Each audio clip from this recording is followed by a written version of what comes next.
American Comics, My Warhammer Simulator by author Sifu Na Go. Chapter 1056-1084. Buzz, buzz, buzz. Looking out, an incredibly thick shield had successfully risen from within the massive fortress monastery. The terrifying firepower from countless chaos ships and omen arcs only caused ripples on its surface, unable to pose any threat to the fortress monastery itself. Almost simultaneously, one after another of the Dark Angel's main ships, under the command of the Lord of the Fleet, swiftly arranged themselves in a dense defensive formation, like an iron hedgehog, around the outer void of the fortress monastery.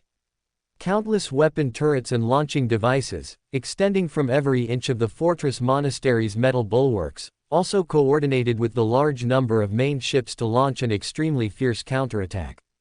As a result, this space naval battle between the two sides entered a white-hot, stalemated state as soon as it began. Every minute, every second, both the aggressive Chaos ships and the Dark Angel's main ships were falling into the tragic situation of self-destruction and even sinking due to the rapid overload of their void shields. Rumble, rumble. Seeing that the battlefield situation was unclear, the Chaos side, where Vashtor was located, seemed to have temporarily changed its war strategy. Under everyone's gaze, an omen arc named Unleashed Orlak swiftly detached from the Chaos Fleet's massive formation under the Creator's control. This omen arc, which looked more like a space derelict, suddenly extended octopus-like energy projectors from its bizarre bow, and without any hesitation, launched an incredibly fierce bombardment against the shield that was continuously upheld between the fortress monastery. In fact, these octopus-like energy projectors collectively formed a demon weapon named Disintegrator. Relying on the powerful calculations of the Unleashed Orlak and Vashtor's own chaos magic, the demon weapon, Disintegrator, instantly deconstructed and destroyed the thick barrier of the shield. Not long after, as the shield covering the fortress monastery gradually shattered and vanished into the cold void. Countless ancient chaos assault craft and boarding torpedoes, braving dense, brilliant lances of light and searing lasers, launched boarding actions against the Dark Angel's main ships and the now unprotected fortress monastery. And even with countless weapon turrets launching a storm of suppressive fire, a large number of Chaos assault craft and boarding torpedoes still successfully approached the fortress monastery. In an instant, as layers of ancient rock walls and even metal walls were melted and penetrated by thermal melting lasers. Large numbers of Chaos Astartes from the Iron Warriors, Black Legion, and Word Bearers roared as they charged into the dimly lit edges of the fortress monastery. And even more Chaos cultists and ugly, grotesque demon engines, summoned by the Word Bearers, became cannon fodder to assist the Chaos Astartes in their assault. But at this moment, first, countless weapon turrets and deadly traps, evenly distributed deep within the fortress monastery's passages, played an unparalleled and immense role, even inflicting terrifying casualties on the Chaos side's cannon fodder. At the same time, numerous Dark Angel's Inner Circle veterans, who had been waiting in the shadows for a long time, immediately piloted their power armor to meet the swarming Chaos Astartes. As penitents, they pulled the triggers of their bolters and heavy weaponry, forcefully blocking countless Chaos forces deep within the fortress monastery's passages, and buying more time for the arrival of more Dark Angels. Boom, boom, boom. It was at this moment, in the cold void outside the fortress monastery. Countless Chaos ships, resuming their combat charge, were gradually segmenting and encircling the Dark Angel's massive fleet, turning the undefended fortress monastery into an isolated island fighting alone. The tide of the space naval battle was undoubtedly tilting towards the Chaos side. Even though the Imperial fleet in the surrounding star sectors and the more distant Absolver's fleet had successfully received the Dark Angel's distress signal, distant water cannot quench a nearby thirst. For now, the Dark Angels still had to fight on their own. Swoosh, swoosh, swoosh. On the barren surface of the fortress monastery, clear trajectories of whirlwind missiles and long-range artillery fire continuously streaked across the cold void, launching large-scale suppressive fire against the increasing number of descending Chaos forces. A large contingent of Deathwing Terminators, led by Grand Master Belial, were continuously resisting the combat charge of countless Chaos cultists and Chaos Astartes deep within the defensive positions. And Azrael himself led more Dark Angels into a meat-grinder-like bloody battle against the Chaos forces that had penetrated deep into the fortress monastery's interior. At this moment, at Azrael's behest, the Dark Angel's forbidden armory was gradually being opened. In addition to a large number of terrifying Hellfire weapons being successfully extracted and distributed to more Dark Angels Astartes. A batch of rapidly recovering extinction relics were also prepared to be deployed to the more brutal battlefields. If the Dark Angels, even after fighting to the last, could not prevent the fortress monastery from being successfully captured by Chaos, then they would absolutely have the confidence to drag these Chaos forces along the path of destruction with them. Rumble, rumble. At this moment, Washter the Creator, who had always been hidden behind the scenes, seemed to have noticed that various offensives were gradually being slowed down, or even successfully nullified, by the Dark Angels. As the depths of the warp storm above the fortress monastery suddenly erupted with terrifying psychic shrieks and flashes of lightning. A metal giant, approximately 10 meters tall, enveloped in countless sulfuric mists and hellfire, crashed down onto the surface battlefield of the fortress monastery. The next second, a massive forging hammer, emitting smoldering flames, heavily struck the defensive positions of the Deathwing Terminators. Dozens of Deathwing Terminators, who had no time to dodge, instantly became bloody sacrifices upon Washter the Creator's arrival. Roar. At the same time, a large amount of chaos code surging from Washter the Creator's furious roar caused the Astartes' power armor and weapon turrets within hundreds of kilometers to temporarily enter a special state of chaotic malfunction. And even if some ancient weapon turrets and power armor successfully recovered from the chaos code due to the presence of their machine spirit, yet countless searing beams were simply unable to inflict much effective damage on Washter the Creator's massive body. A portion of the terrifying energy that penetrated his body was used to heal the damage suffered by himself and the surrounding demon engines. Another portion of the terrifying energy was fed back by Washter the Creator to the Dark Angel's defensive positions in continuous energy explosions, wantonly slaughtering anything that dared to impede his advance. At this moment, a large number of Dark Angel's defensive lines seemed to be being frantically dismantled by Chaos. As if no being could easily stop Washter the Creator's offensive pace. Thank you all for your support. At this moment, Chaos, led by Washter the Creator, was rampaging within the fortress monastery. Any Dark Angels Astartes who dared to face them head-on had to pay an extremely terrifying price in casualties to barely withstand their continuous impact. The Deathwing Terminator Company, led by Grand Master Belial, was suffering casualties and sacrifices almost every minute to halt Washter the Creator's advance. Ultimately, if not for a group of Deathwing Terminator guards risking their lives to rescue Belial himself, he would very likely have been the first Dark Angel's high-ranking officer to fall at the Creator's hands. Soon after, the formidable Grand Master Azrael joined the battle, bringing with him 13 successfully reanimated extinction relics. It was precisely because of this that the Dark Angel's defensive line gradually stabilized. Looking around, countless Chaos Astartes and even demon engines simply could not easily withstand the terrifying assault from the extinction relics. Even Washter the Creator, who was continuously releasing chaos data and manipulating more of the fortress monastery's internal mechanical structures to come alive, temporarily had no way to deal with these ancient creations from the dark age of technology. And as more Dark Angels Astartes gradually arrived to provide support, Azrael, gripping his power weapons, immediately launched an incredibly brave challenge against Washter the Creator, who was almost within reach, under the guard of 5 extinction relics. Buzz buzz buzz. At the same time, far behind the countless chaos forces, large numbers of Chaos Demon, silently emerging from the depths of the warp storm, launched a very insidious sneak attack on the Chaos forces. These Chaos Demon, shrouded in deep shadow and belonging to Chaos Undivided, did not seem to belong to any Chaos gods. Because they attacked Washter the Creator's Chaos forces without any hesitation or doubt, but with immense fanaticism. Rumble. In a flash, Washter the Creator, who was repeatedly swinging his smoldering forge hammer at Azrael and several extinction relics, suddenly flapped the pair of metal wings located behind his massive body, temporarily breaking away from the chaotic battlefield ground. Suspended in midair, he quickly raised his metal face, which was spewing large amounts of hellfire Mars from its respiratory grills. He let out a deafening, terrifying roar towards the cold void depths outside the fortress monastery.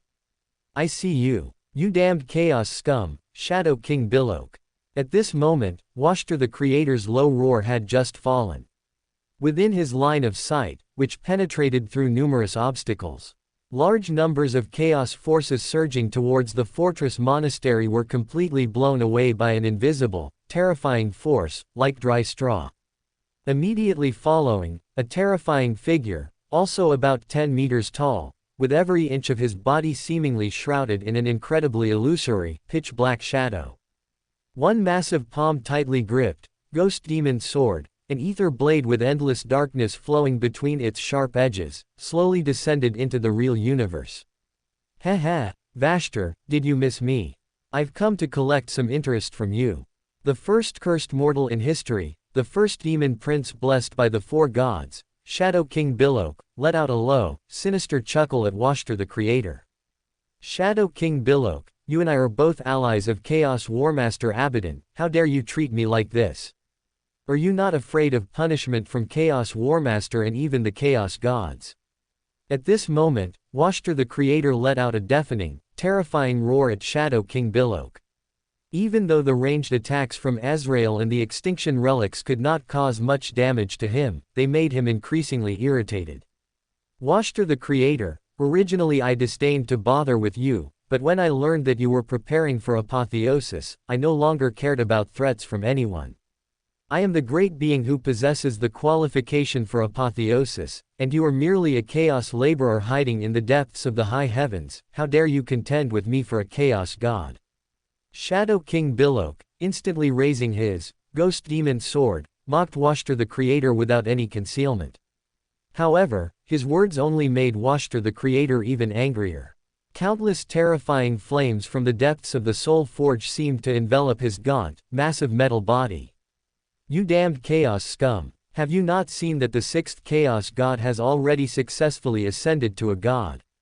Only 2 of the 8 chaos god remain without a master. Even if you and I share them, it should be enough, but instead of pursuing the chaos god you can touch, you come to hinder my path to apotheosis." Shadow King bellowed, "I will now banish you back into the depths of the high heavens, and I want to see how you, who have betrayed the chaos gods, will return to the real universe." In an instant, the enraged Washter the Creator even abandoned his strategic actions against Azrael and the fortress monastery. He suddenly flapped his pair of metal wings, which were burning with the fire of the forge, and his entire metal body forcefully penetrated the numerous obstructions of the fortress monastery. He rapidly launched an incredibly swift and fierce assault in the direction of Shadow King bellowed. Rumble. At this moment, the aftershocks of the clash between the 2 chaos demigod were turning the surface of the fortress monastery into a terrifying, deserted purgatory. Countless chaos Astartes and chaos demon were completely blown away by continuous impact. And this also gave the large number of struggling dark angels an excellent opportunity for a counterattack. With 13 extinction relics as the spearhead, Grand Master Azrael immediately led countless scarred dark angels in pushing the chaos forces back towards the outside of the fortress monastery. Boom boom boom. At this moment, in the cold void not far from the fortress monastery, an immensely massive, pitch-black shadow portal suddenly appeared amidst countless shipwrecks. The next second, an immensely large shadow raven, carrying an unstoppable, terrifying psychic wave, launched a massive, terrifying surprise attack on Washter the Creator and Shadow King bellowed, who were continuously clashing in the skies above the fortress monastery.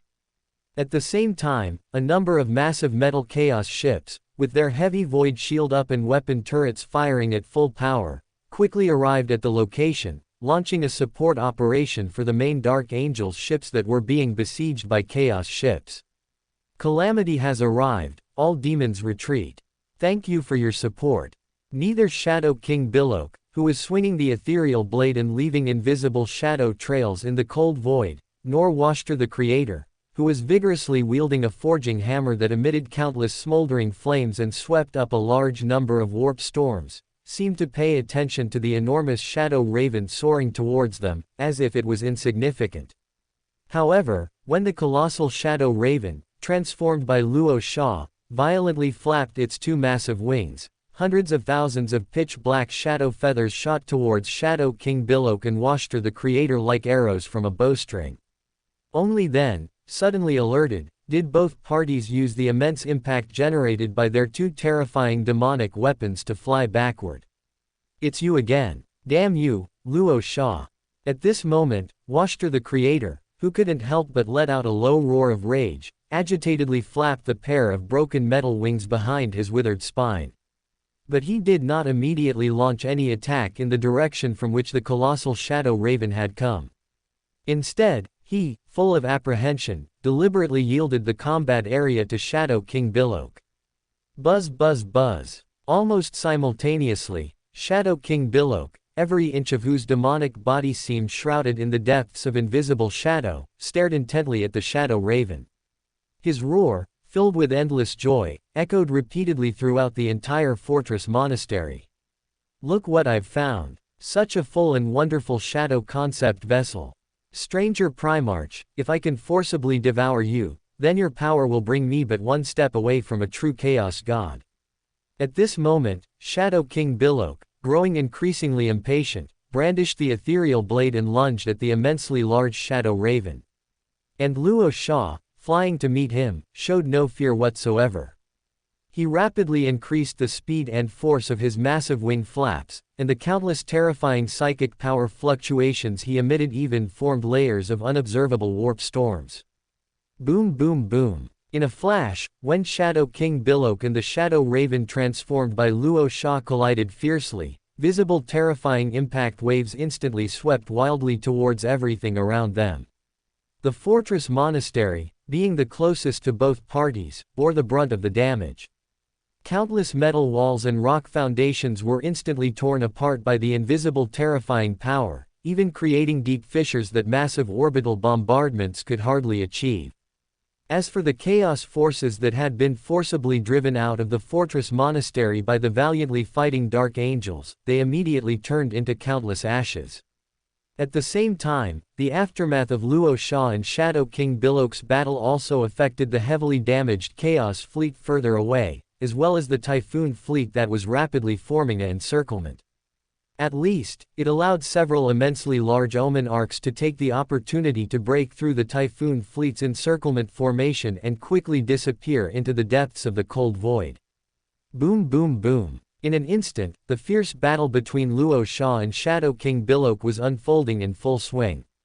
The ethereal blade from Shadow King Billoak deeply pierced the massive body of the Shadow Raven. However, the psychic power body, which was originally condensed from countless pitch-black shadow power, showed no sign of injury whatsoever. The next second, Luo Sha's enormous beak suddenly opened to its maximum extent.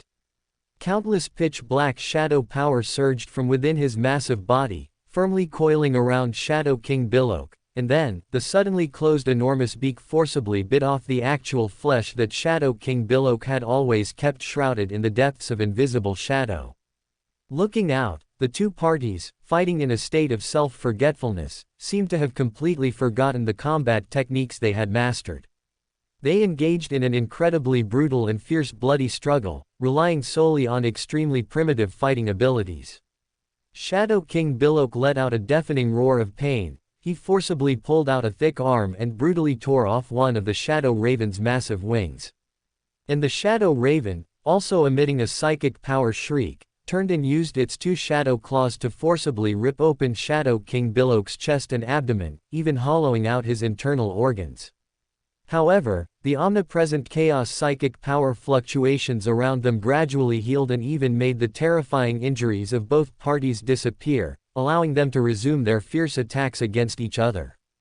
Nevertheless, as time continued to pass, Shadow King Billoak, who had initially sworn to devour Luo Sha, clearly began to show some signs of retreat. He had never imagined that a mere gene seed primarch of the human empire could unleash such terrifying combat capabilities. Furthermore, just as Washter the Creator had once said, once Shadow King Billoak, who had now abandoned the Chaos Gods, was thoroughly banished back to the depths of the high heavens, he would only be able to resurrect himself through chaos itself after countless eons. Moreover, if his invisible shadow concept were successfully devoured by the Shadow Raven before him, then even if he could survive in the future, he would merely become an incredibly weak chaos demon once again. Boom boom boom. It was at this moment that Washter the Creator, who had been coveting the edge of the battlefield for a long time, chose to silently use the warp storm to forcibly jump behind Shadow King Billoak. The enormous forging hammer, which he held tightly in both hands and constantly emitted smoldering flames, carried unparalleled terrifying power and countless psychic power lightning bolts, heavily striking Shadow King Billoak's head. Sizzle sizzle sizzle. At the same time, Luo Sha, who was self-taught in everything, suddenly spread his two immensely large pitch-black wings. He completely embraced Shadow King Billoak, who was letting out a tragic howl, deep within his embrace. Countless invisible power sources belonging to Shadow King Billoak were forcibly extracted by Luo Sha and then all poured into his own massive body. However, when Washter the Creator, harboring ill intentions, once again swung his smoldering flame-forging hammer, intending to launch a terrifying bombardment at the Shadow Raven, which was close at hand, a pitch-black humanoid figure, completely shrouded in a tattered, invisible shadow robe with a vague crown faintly appearing above its head, suddenly burst through the Shadow Raven's empty cavity, fully appearing within his line of sight. Immediately afterward, the Shadow Scythe, retransformed from the ethereal blade, was also firmly held deep within one of the pitch-black humanoid's palms. Washter, what are you trying to do? Thank you for your support. When Luo Sha, who chose to take the risk, and the Primarch's body successfully devoured Shadow King Billoak, and even completely obtained the part of the formless shadow concept that he had accumulated for tens of thousands of years. Luo Sha's path to godhood was already laid out before him. Although the current Luo Sha still lacks some ancient chaos knowledge that is an absolute secret even deep within the high heavens. But from the perspective of the real universe alone, he is now only one step away from a certain chaos god. Rumble. At this moment, Luo Sha, who had completely transformed into a pitch-black human form, let out a low greeting to Washter the Creator. The shadow scythe tightly held in the depths of his palm also abruptly changed direction, its sharp blade, emanating wisps of formless shadow, carrying a terrifying force capable of splitting any main ship or even a planet, and descended with a crash towards Washter the Creator's head. And Washter the Creator, who couldn't help but let out a sigh, lifted his massive forging hammer, which constantly emitted smoldering hellfire, attempting to block. He also waved his palm, grasping a large amount of ship wreckage floating in the cold void, forming colossal metal meteorites that smashed towards Luo Sha in his pitch-black human form. However, although Luo Sha, who had just completed the power of the shadow concept, was not yet invincible, he was more than capable of suppressing Washter the Creator, who was a chaos demigod. And as the fierce battle between the two continued, even Washter the Creator surprisingly found that Luo Sha's fierce attacks did not aim for fatal blows, but rather constantly compressed his living space. Enough. Luo Sha, can't I just admit defeat? At this moment, Washter the Creator, once again wielding his smoldering hellfire forging hammer, pushed Luo Sha's shadow scythe outwards. He violently shook his massive body and retreated a distance, quickly shouting at Luo Sha, who was about to launch another attack. What exactly do you want me to do? Why don't you just say it all at once? Even if you want me to mobilize a large number of chaos demons to attack the chaos god's domains, it's not something I can't consider. As soon as the other party's words fell, the pitch-black human figure, whose formless shadow robe with shattered edges fluttered without wind, seemed to slightly shake its head, which had a blurred crown growing on top. Hee. What I want is very simple. I want all the chaos knowledge you possess regarding the chaos god, and even the path to godhood. At this moment, Luo Sha's overlapping voice slowly drifted through the cold void to Washter the Creator's ear. And Washter the Creator, who couldn't help but spew out a large amount of hellfire sparks from his breathing grills, first froze slightly, then he asked. "Ah, is that all? Why didn't you say so earlier? Why bother continuing to fight with me? And since you know nothing about the Chaos God, how dare you risk devouring the formless shadow concept of Shadow King Billoak? Aren't you afraid? Ah, I understand, you've actually inverted cause and effect.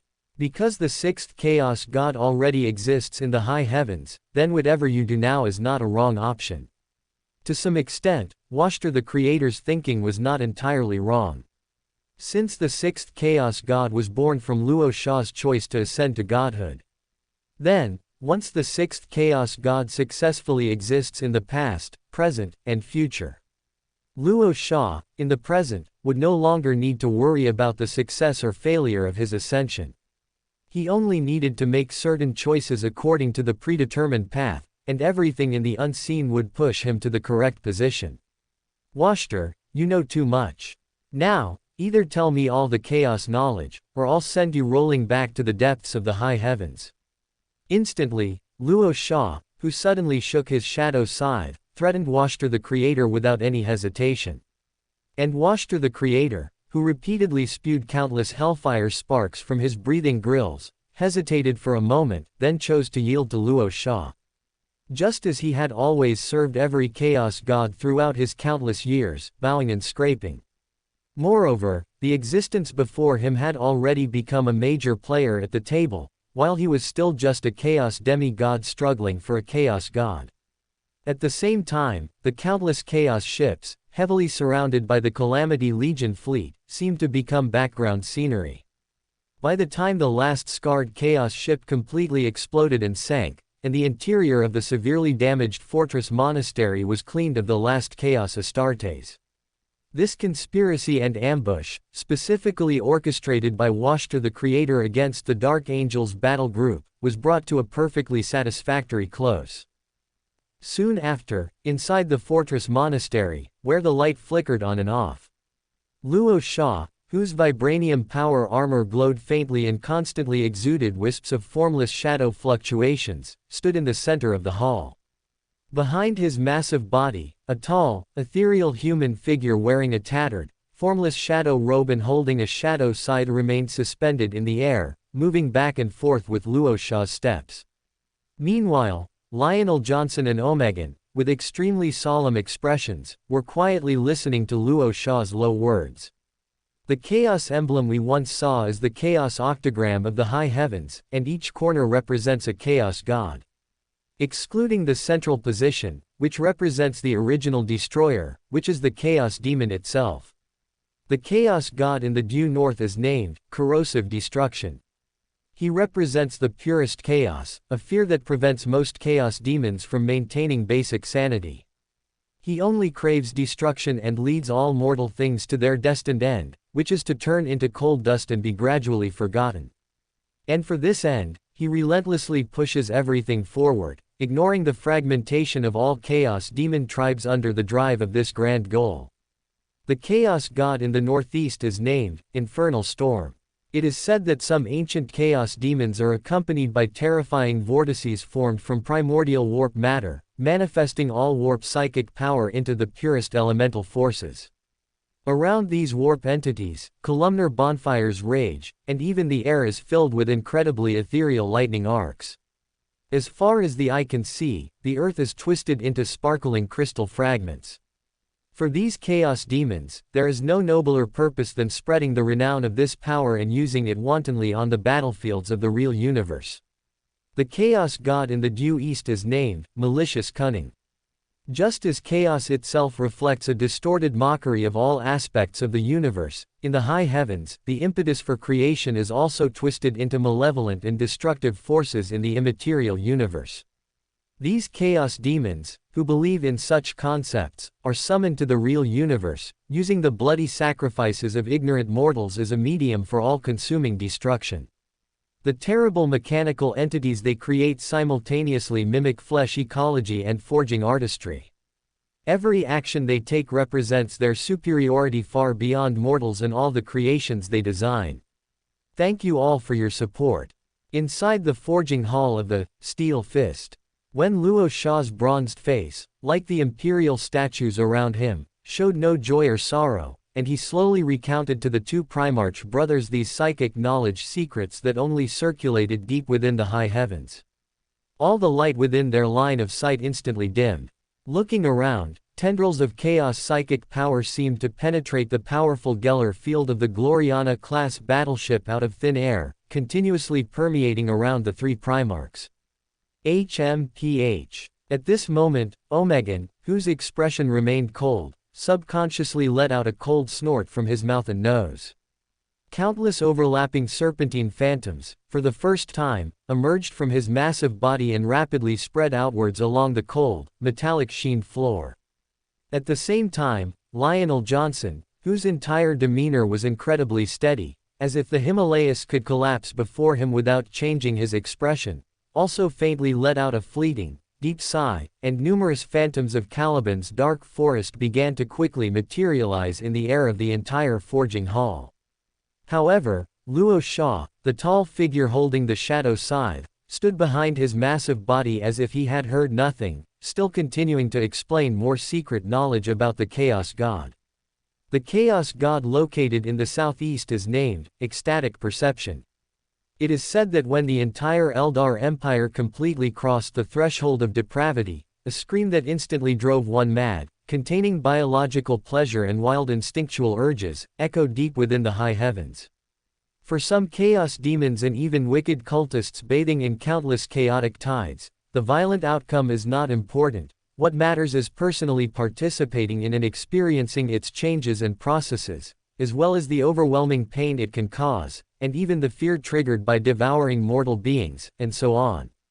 These chaos demons revel in the sensory feast brought by war itself. They leap and dance on the battlefield with joy and smiles amidst scorching cannon fire and cold blades, choosing to bestow a supremely blissful death upon every unfortunate victim in every dazzling, intense flash and every deafening explosion of fire. At this moment, Luo Sha's voice had just faded.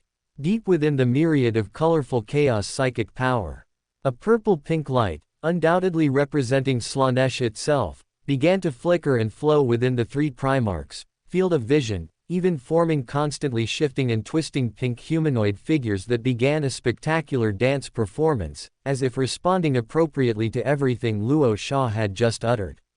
The Chaos God located directly south is named Greedy Dissolution. It is a hatred that constantly swirls and rages deep within the high heavens, even encompassing all such concepts, like the eternal Ouroboros consuming its own tail. This unyielding hatred even extends into its deeper essence.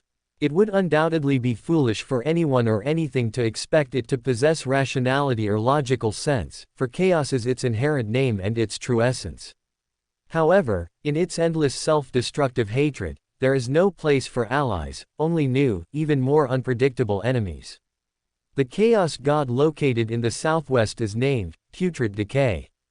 This is an extremely slow corruption, constantly leading the body and soul into irreversible decay. Even choosing death cannot bring final release. Among the incredibly chaotic warp demon hordes, there are some who care nothing for victory or defeat. They only care about spreading this incurable suffering as much as possible to mortal beings who stray into their path, and these mortal beings, in turn, introduce it into the material world through disease and foul stench, thereby satisfying their generous idea of bestowing their inherent malicious talents upon all things in the world. At this moment, Luo Sha's deep words had once again attracted Nurgle's attention and response. Countless visible terrifying green toxic mists gradually filled the polluted air of the entire forging hall. And accompanying it was Father Nurgle's consistently simple and honest laughter slowly echoing in the ears of the three Primarchs. Rumble. Instantly, the first to react was Omegan, the Lord of Hydra. He suddenly gripped the combined pale spear deep within one of his massive hands. Countless overlapping serpentine phantoms, which had long been lurking deep within the cold metal floor, suddenly leapt up. And the storm-like offensive tore all the green toxic mist and pink humanoid figures, which were spreading towards the depths of Caliban Forest, into even more primal chaos psychic power. However, Luo Sha, whose expression showed no change, merely offered a calming word to Omegan and continued speaking. Omegan, calm down. The chaos god located directly west is named Invisible Distortion. From ancient records, although the physical appearance of chaos demons is an obscene imitation of mortal existence, the true essence of chaos is endless change and unknowability. It constantly distorts, alters, and corrupts everything it touches. Some chaos demons that cross the boundary into the real universe display this unending distortion and change to its fullest, shaping themselves into non-material forms of flesh and blood. For them, death is merely a part of the eternal transformation they cause in the real universe. In an instant, Luo Sha's deep words once again brought forth Tzeentch's blue psychic energy as promised. Lionel Johnson, who had been quietly listening to the vast psychic knowledge like an old monk in meditation, slowly drew the loyal longsword from his power armor's waist. Countless phantoms of Caliban Forest, born deep within the myriad illusions, also became increasingly clear and real. Omegan and Luo Sha, standing beside him, could even smell the earthy fragrance emanating from the surface of Caliban Forest. And the last chaos god is Mindless Slaughter, located in the northwest. It represents the dark frenzy emanating from insane combat and the red joy contained in life's final end. For most chaos demons deep within the high heavens, the only goal is combat and death. As long as blood flows and lives fall, then neither the location nor the reason matters. These incredibly malicious warp entities, adorned in the magnificent attire of conquerors and executioners, only care about the number of skulls and deaths they can reap from the mortal world, and they never consider the question of friends or enemies. At this moment, whether it was the unmoving Luo Sha or the continuously vigilant Lionel Johnson, or Omegan, who was controlling countless overlapping serpentine phantoms, instantly heard a deep, cold chuckle echoing in their ears. Immediately after, the three of them seemed to feel a terrifying desire for slaughter erupting from the depths of their souls. Buzz, buzz, buzz. But at this very moment, the tall figure that had been quietly standing behind Luo Sha's massive body actually made a move. After the chaos psychic power permeating the entire Caliban Forest illusion was completely washed away by countless invisible blade lights and terrifying shadow power. The three of them, including Luo Sha, finally returned to the interior of the forging hall, where the lights were incredibly dim. Thank you all for your support.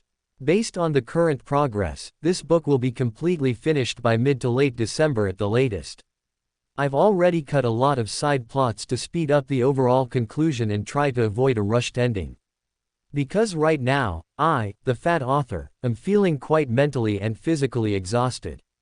Anyone with experience in rushing homework, papers, or creative writing should understand that the closer you get to the end, the more anxious you become.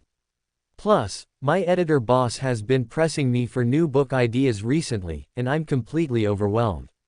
Also, due to insomnia at night, some old physical ailments seem to have returned, leading to more sick leaves recently.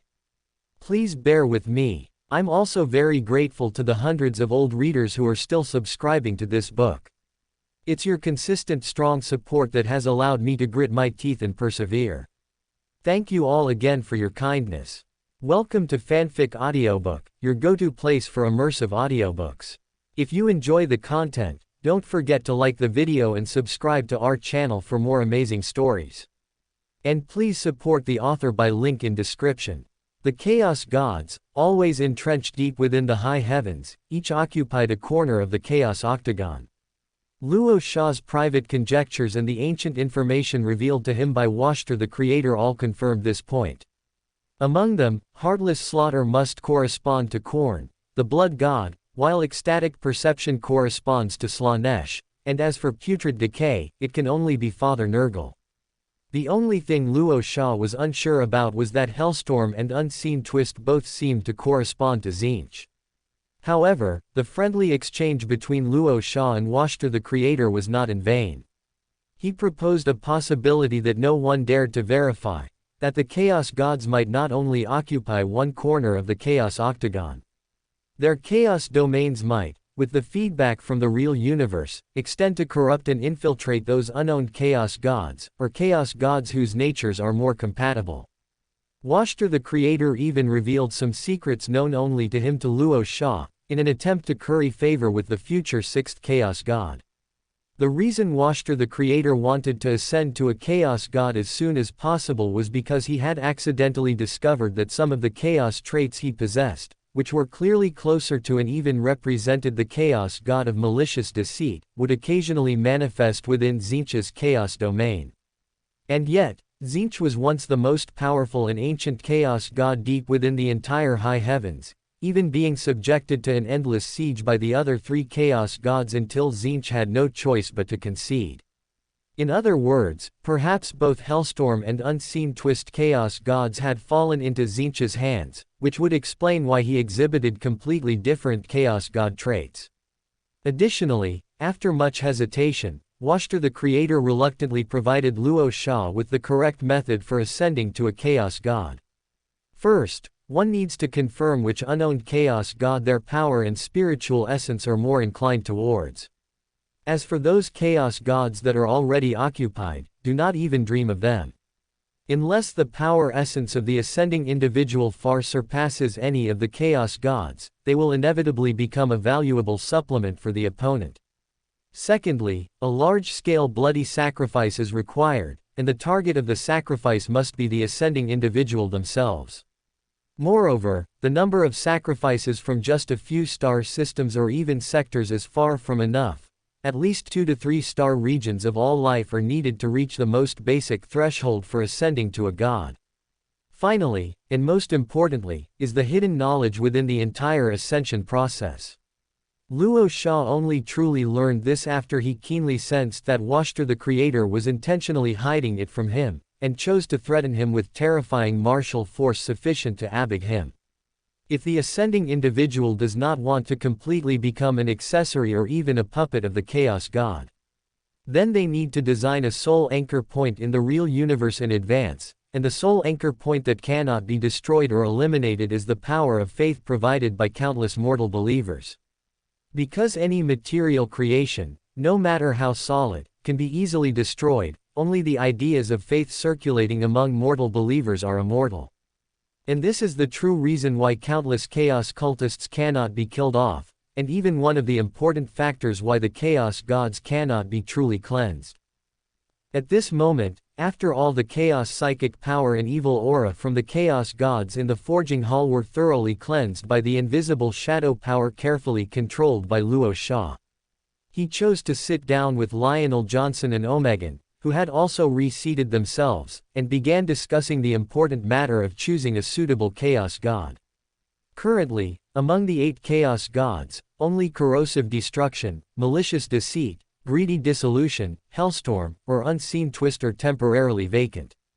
The threat level of Hellstorm and Unseen Twist is outrageously high. Tzeentch would absolutely not allow others to meddle with his chaos domain. Even though Luo Sha, who had successfully devoured the Unseen Shadow power, had vaguely touched the edge of the Unseen Twist Chaos God, he did not want to take the risk. And malicious deceit itself is more inclined towards concepts like creation and dark technology. Although Luo Sha could resolve to seize the power essence of Washter the Creator. However, given his overall incompatibility with similar concepts, the probability of him failing to ascend to a god completely would greatly increase. Thus, there are only 2 Chaos Gods Luo Sha can choose from: corrosive destruction or greedy dissolution. And Luo Sha believes that given the current madness and evil displayed by the 6th Chaos God, it is probably none other than the greedy dissolution Chaos God. Brother, according to what you said, if you want to perform a true ascension ritual, you would need countless mortals from at least 2 to 3 star regions to perform a bloody sacrifice for you to have a chance of success. Do you know how many lives that represents? Are you going to let the human citizens of half the empire be buried with your Chaos God? Your current actions and thoughts are so similar to the evil version of the Emperor in Horus's eyes back then.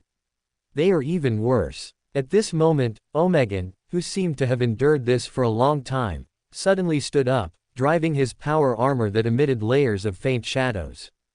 With an extremely cold expression, he stared intently at Luo Sha, who was close at hand, and said word by word. Luo Sha, I can assure you, in the name of a Gene Seed Primarch, that if you dare to choose this method to ascend to a Chaos God, not only will every Primarch brother still loyal to the Emperor and the Empire break with you, but all the forces you currently possess, even those Astartes descendants, will absolutely not stand by your side. My brother, please wake up. You are being corrupted by that damned Chaos God, eroding your strong will and noble soul. Omegan's low words exploded in Luo Sha's ears like a war drum. Before Luo Sha, who had slowly taken a deep breath, could speak, Lionel Johnson, sitting to the side, also frowned slightly as he gazed at Luo Sha and said in a deep voice, Luo Sha, you know I never object to you pursuing any combat power far exceeding the past, even if these powers are inextricably linked with chaos, but I believe you will not be easily corrupted, and you and I both know the development of the entire Empire's situation, especially after the Gods' invasion war. We need extremely powerful support and assistance even more. But this path to ascension you now wish to tread is not only an irreversible path of no return, but it is also leading the entire human empire to complete destruction because of your selfish desires. I hope you can consider it carefully, and even go back to Holy Terra to personally meet the Emperor. Otherwise, don't blame us brothers for not giving you advice. Once you cross the line, there will be no Primarch brother or comrade, and no mortal or descendant standing by your side. Thank you all for your support. Boom, boom, boom. Under the extremely desolate light, colossal cast gears, exposed from the depths of the thick walls to the cold air, were silently and slowly turning. Luo Sha, his massive body encased in vibranium power armor, expressionlessly stepped back onto the metal throne that once belonged to Ferris.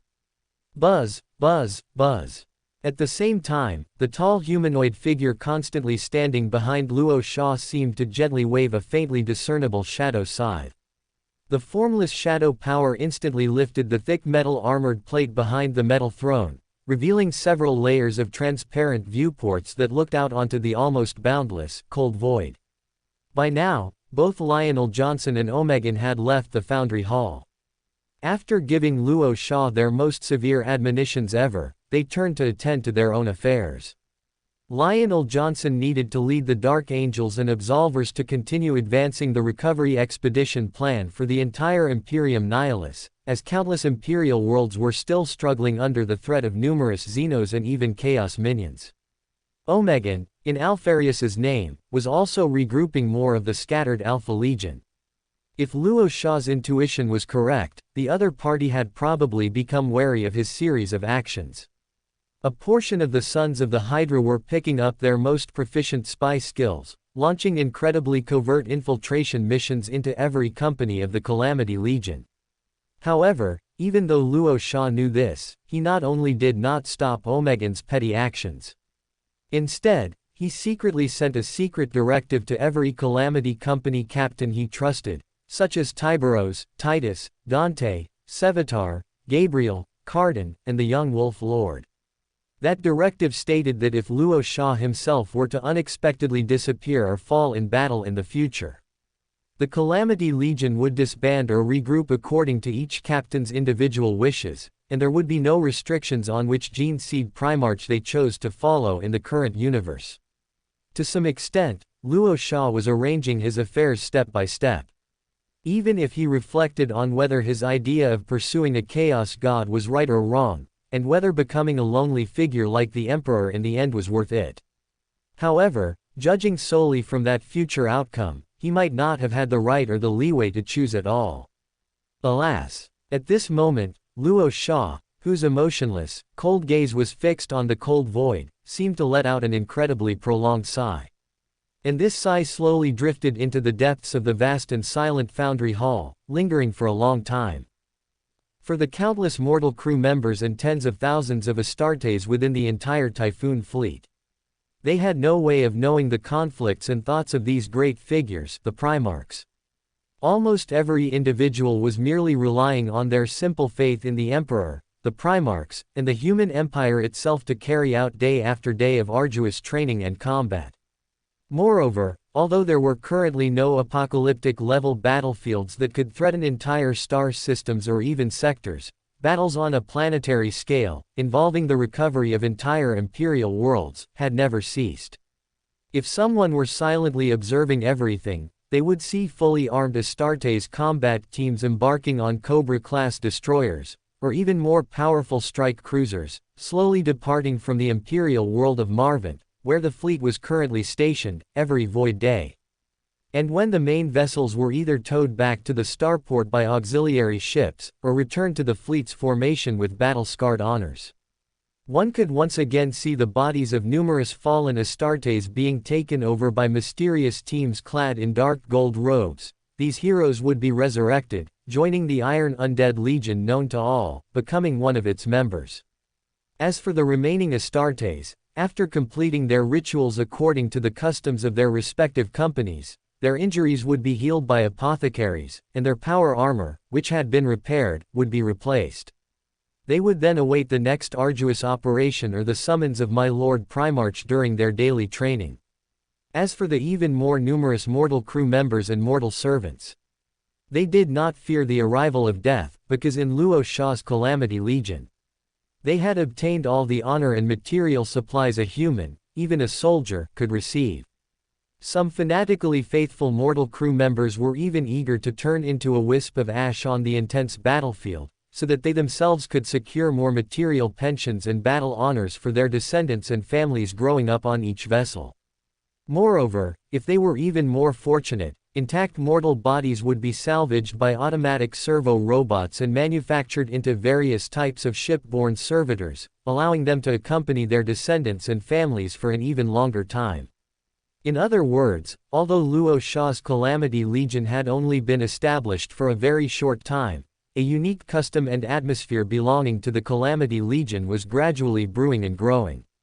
And all of the above instances were situations that Luo Sha, who had activated his Invisible Man talent, had witnessed firsthand. During this time, Luo Sha, as a Gene Seed Primarch, seemed to have temporarily set aside all the responsibilities that a dark side regent must bear. He walked step by step through the interior of every vessel. And once again, he personally experienced and felt the joys, angers, sorrows, and delights of every mortal in Astartes. To some extent, ever since he became the dark side regent, he had almost forgotten what he was fighting for. And the entanglements and conflicts among his Primarch brothers had caused him to gradually lose sight of the true meaning of being a Gene Seed Primarch. Luo Sha had experienced countless battles, large and small, and had led countless mortals and Astartes who believed in him to fight until now. Was it all for that ethereal chaos god? Or to step on the bones of countless mortals and become the uncrowned king on the decaying corpse of the human empire? No, these were never Luo Sha's heartfelt wishes or ideals. He wanted to lead the human races of two different universes to completely escape the endless cycle of war, to free every mortal from the endless suffering inflicted upon them. If the only way to achieve these things required him to overcome all difficulties to ascend to a chaos god, becoming a chaos god in the high heavens to assist the lone emperor against the chaos gods, and even the gods of creation, then he would certainly not hesitate or waver. Buzz, buzz, buzz. At this moment, as the countless chaotic thoughts in Luo Sha's mind gradually became clear, and his sole remaining conviction gradually solidified. Within the entire Typhoon fleet, countless statues of the Emperor inside every vessel seemed to emit a fleeting golden light. Thank you for your support. To some extent, Primarch Luo Sha's current thoughts and ideas were completely clear. He already knew that becoming a chaos god of the high heavens and ascending to a chaos god was not his inner desire or the ultimate goal, it was merely a means for him to help the human empire escape the endless cycle of war and achieve peace and tranquility. Of course, he would also have to pay a terrifying price far exceeding anyone else's for this. Even if everything he cared about, his beloved children, and even his Primarch brothers, could not understand or stand by him, it did not matter. If one person had to be sacrificed for the future of the common people, then let it be him. Soon after, inside the increasingly desolate forge hall, Primarch Luo Sha, his bronze face slightly furrowed, once again drove his massive body to sit on the cold, gleaming metal throne. The tall human figure, gradually formed by the overflowing essence of the invisible shadow power, silently appeared behind his broad back. At this moment, Primarch Luo Sha was toying with several shining golden throne coins in one of his vibranium hands, occasionally emitting extremely subtle metallic clinking sounds. Currently, the 3 thresholds of the mysterious ascension ritual were already clear. Among them, the soul anchor point, the first threshold, became the easiest thing for Primarch Luo Sha to resolve. All of this was thanks to Primarch Luo Sha's never-ending support actions, which gradually accumulated a legendary reputation and formidable prestige throughout the human empire, far surpassing Regent Gilliman and Lionel Johnson. As long as Primarch Luo Sha could reach Holy Terra later and reach certain agreements and transactions with the national religion forces, then he, as a child of the Emperor, would inevitably transform into another legitimate son of God, gaining an incredibly stable soul anchor point with the help of the astronomical number of national religion followers.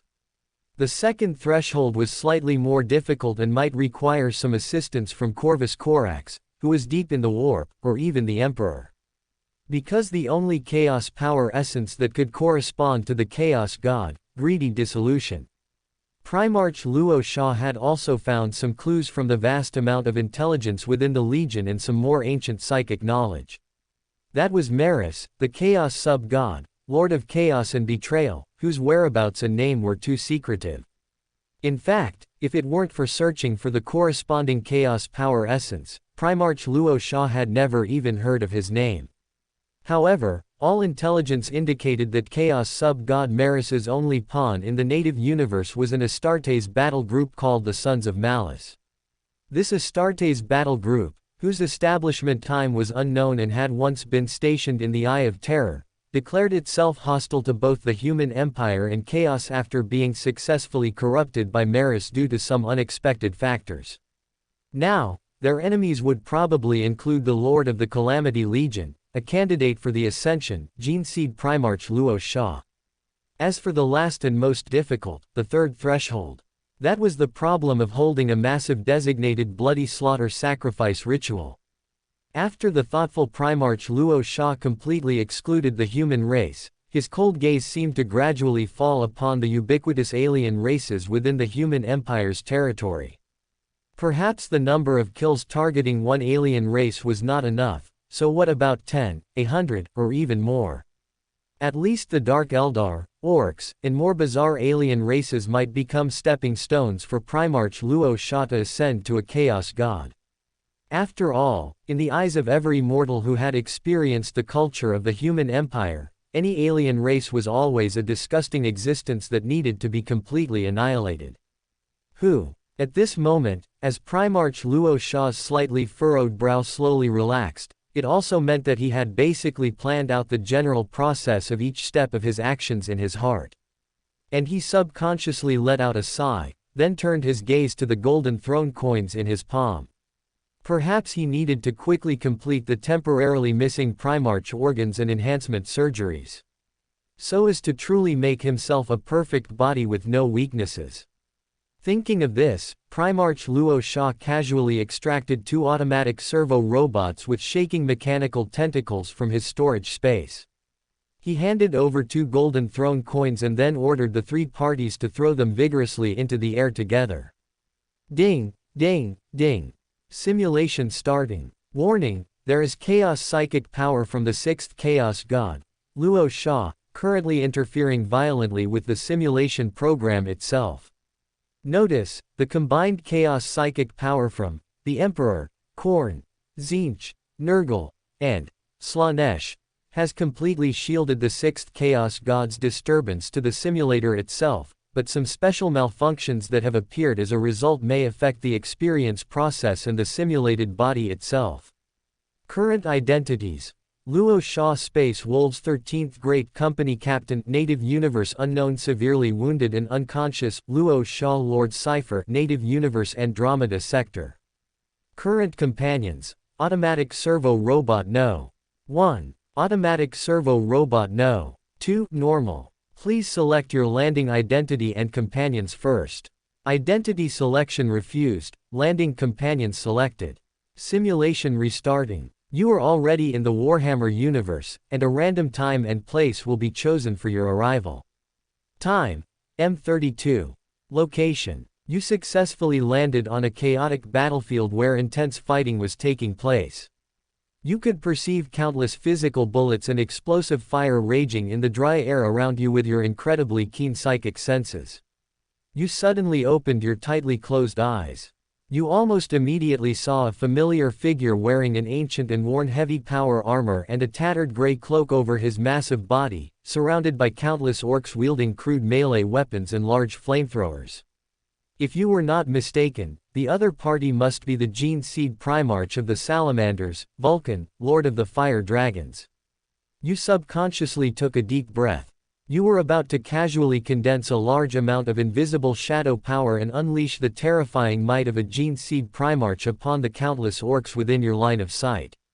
However, you suddenly discovered that what you had condensed were mysterious psychic fluctuations that continuously emitted layers of shifting shadows.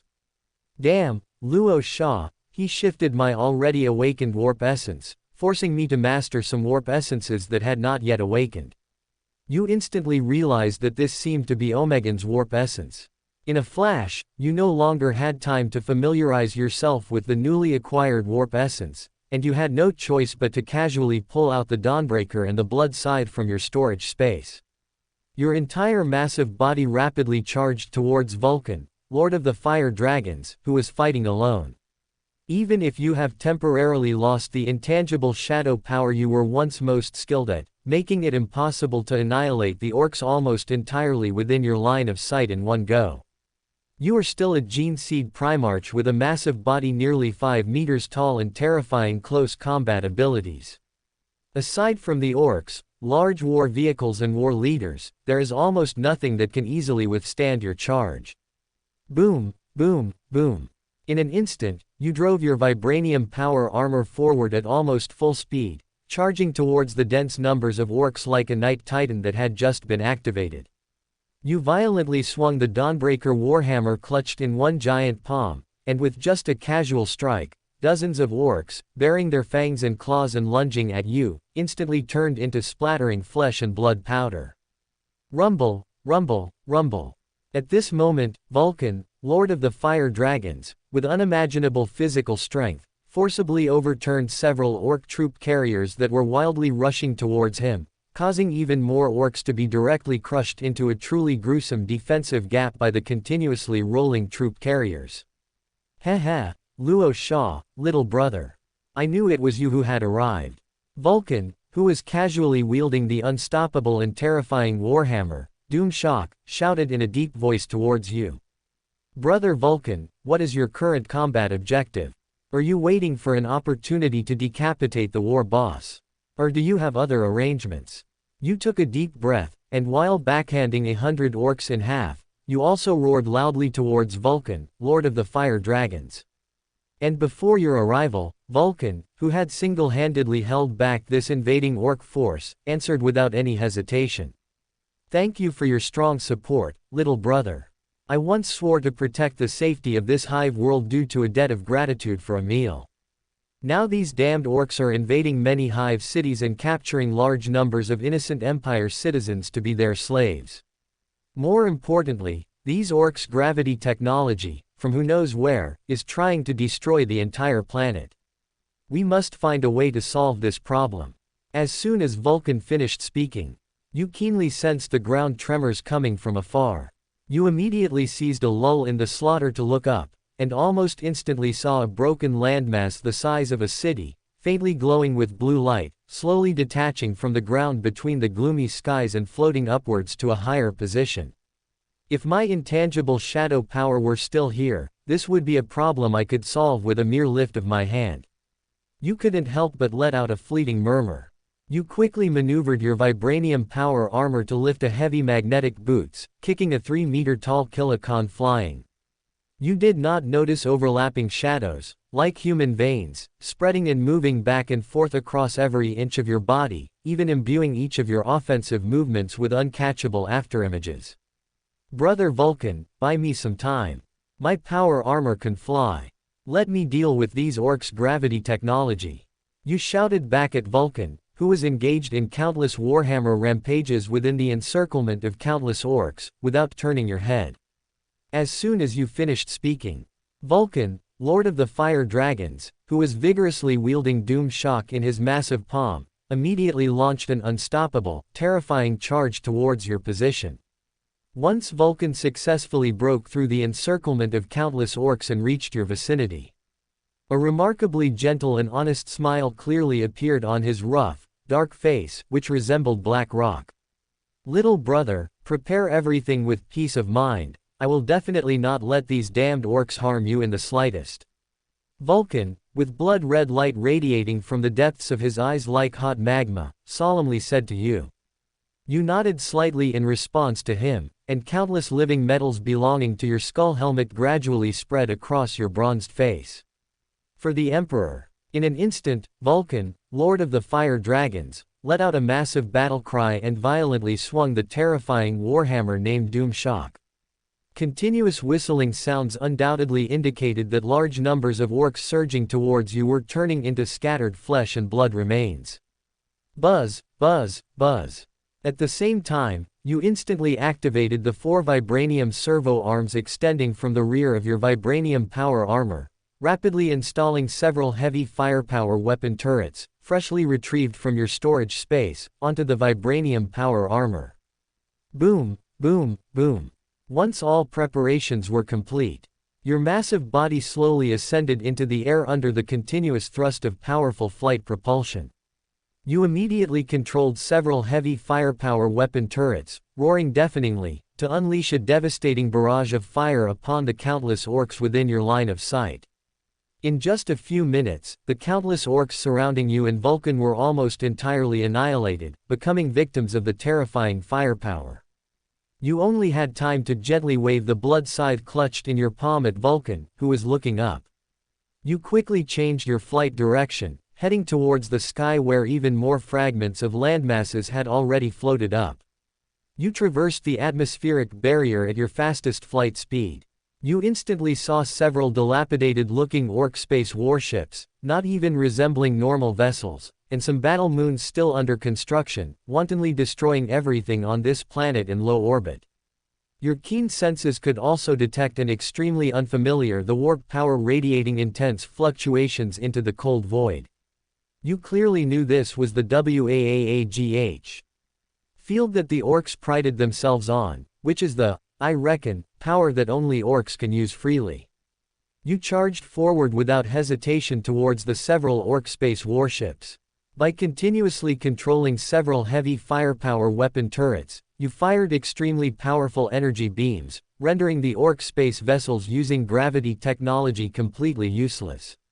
You even recklessly crashed into the interior of an orc space battleship's compartment, slaughtering a large number of attacking orcs with your unrivaled close combat skills. During this time, what you didn't notice was that the Omegan essence, which you hadn't yet fully mastered, was also silently absorbing the WAAAGH fields that hadn't completely dissipated.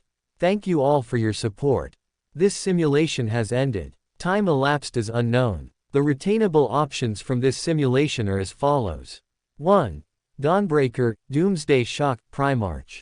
Note: this incredibly powerful Dawnbreaker is another Primarch-level melee weapon recast by Vulcan after he lost his Dawnbreaker. Note: Doomsday Shock is an incredibly powerful melee weapon. Besides being indestructible, it also has the special function of absorbing a large amount of energy generated from external sources and enemy attacks, and redirecting it back to the enemy. This means that the stronger the energy released by the opponent, the more terrifying the power of Doomsday Shock's counterattack. Note: due to the extreme weight of Doomsday Shock, not even a fully armored Astartes can lift this melee weapon. Therefore, It seems only you, besides Vulcan, Lord of the Fire Dragons, can easily wield it. Note: little brother, let's meet again next time. Before Vulcan, Lord of the Fire Dragons, was completely submerged by countless WAAGH energy, he subconsciously murmured a fleeting, low phrase. 2. Seven Hammers Amulet.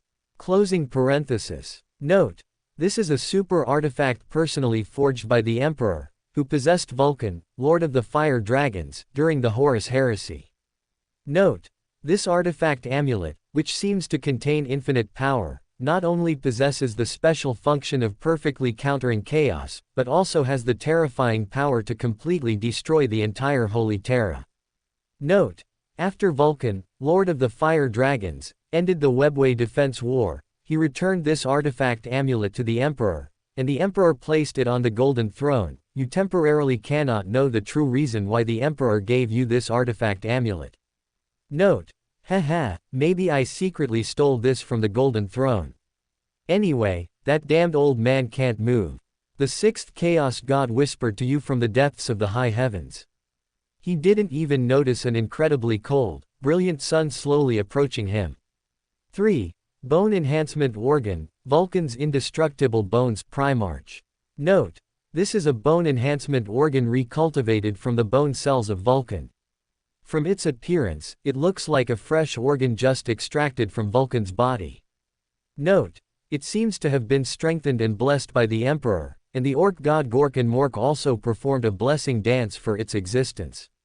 The sixth Chaos God, Luo Sha, though unwilling to waste power, still bestowed more blessings upon it.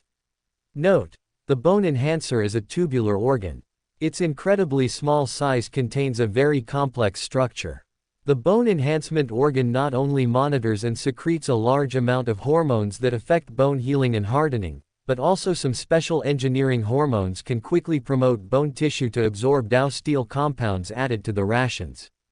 When this bone enhancement organ is implanted into your entire body, it will once again cause every bone to re-strengthen and grow, and even the ribs inside your chest will turn into incredibly thick bone plates.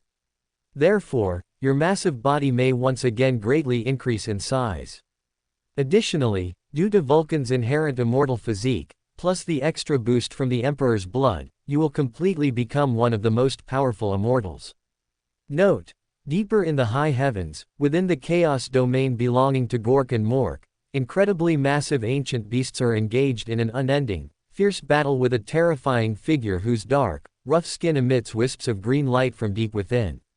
That seems to be Vulcan, Lord of the Fire Dragons, who has fallen into the hands of Gorkan Mork. Note: do you think that if you don't come tomorrow to pay respects, we cannot control you?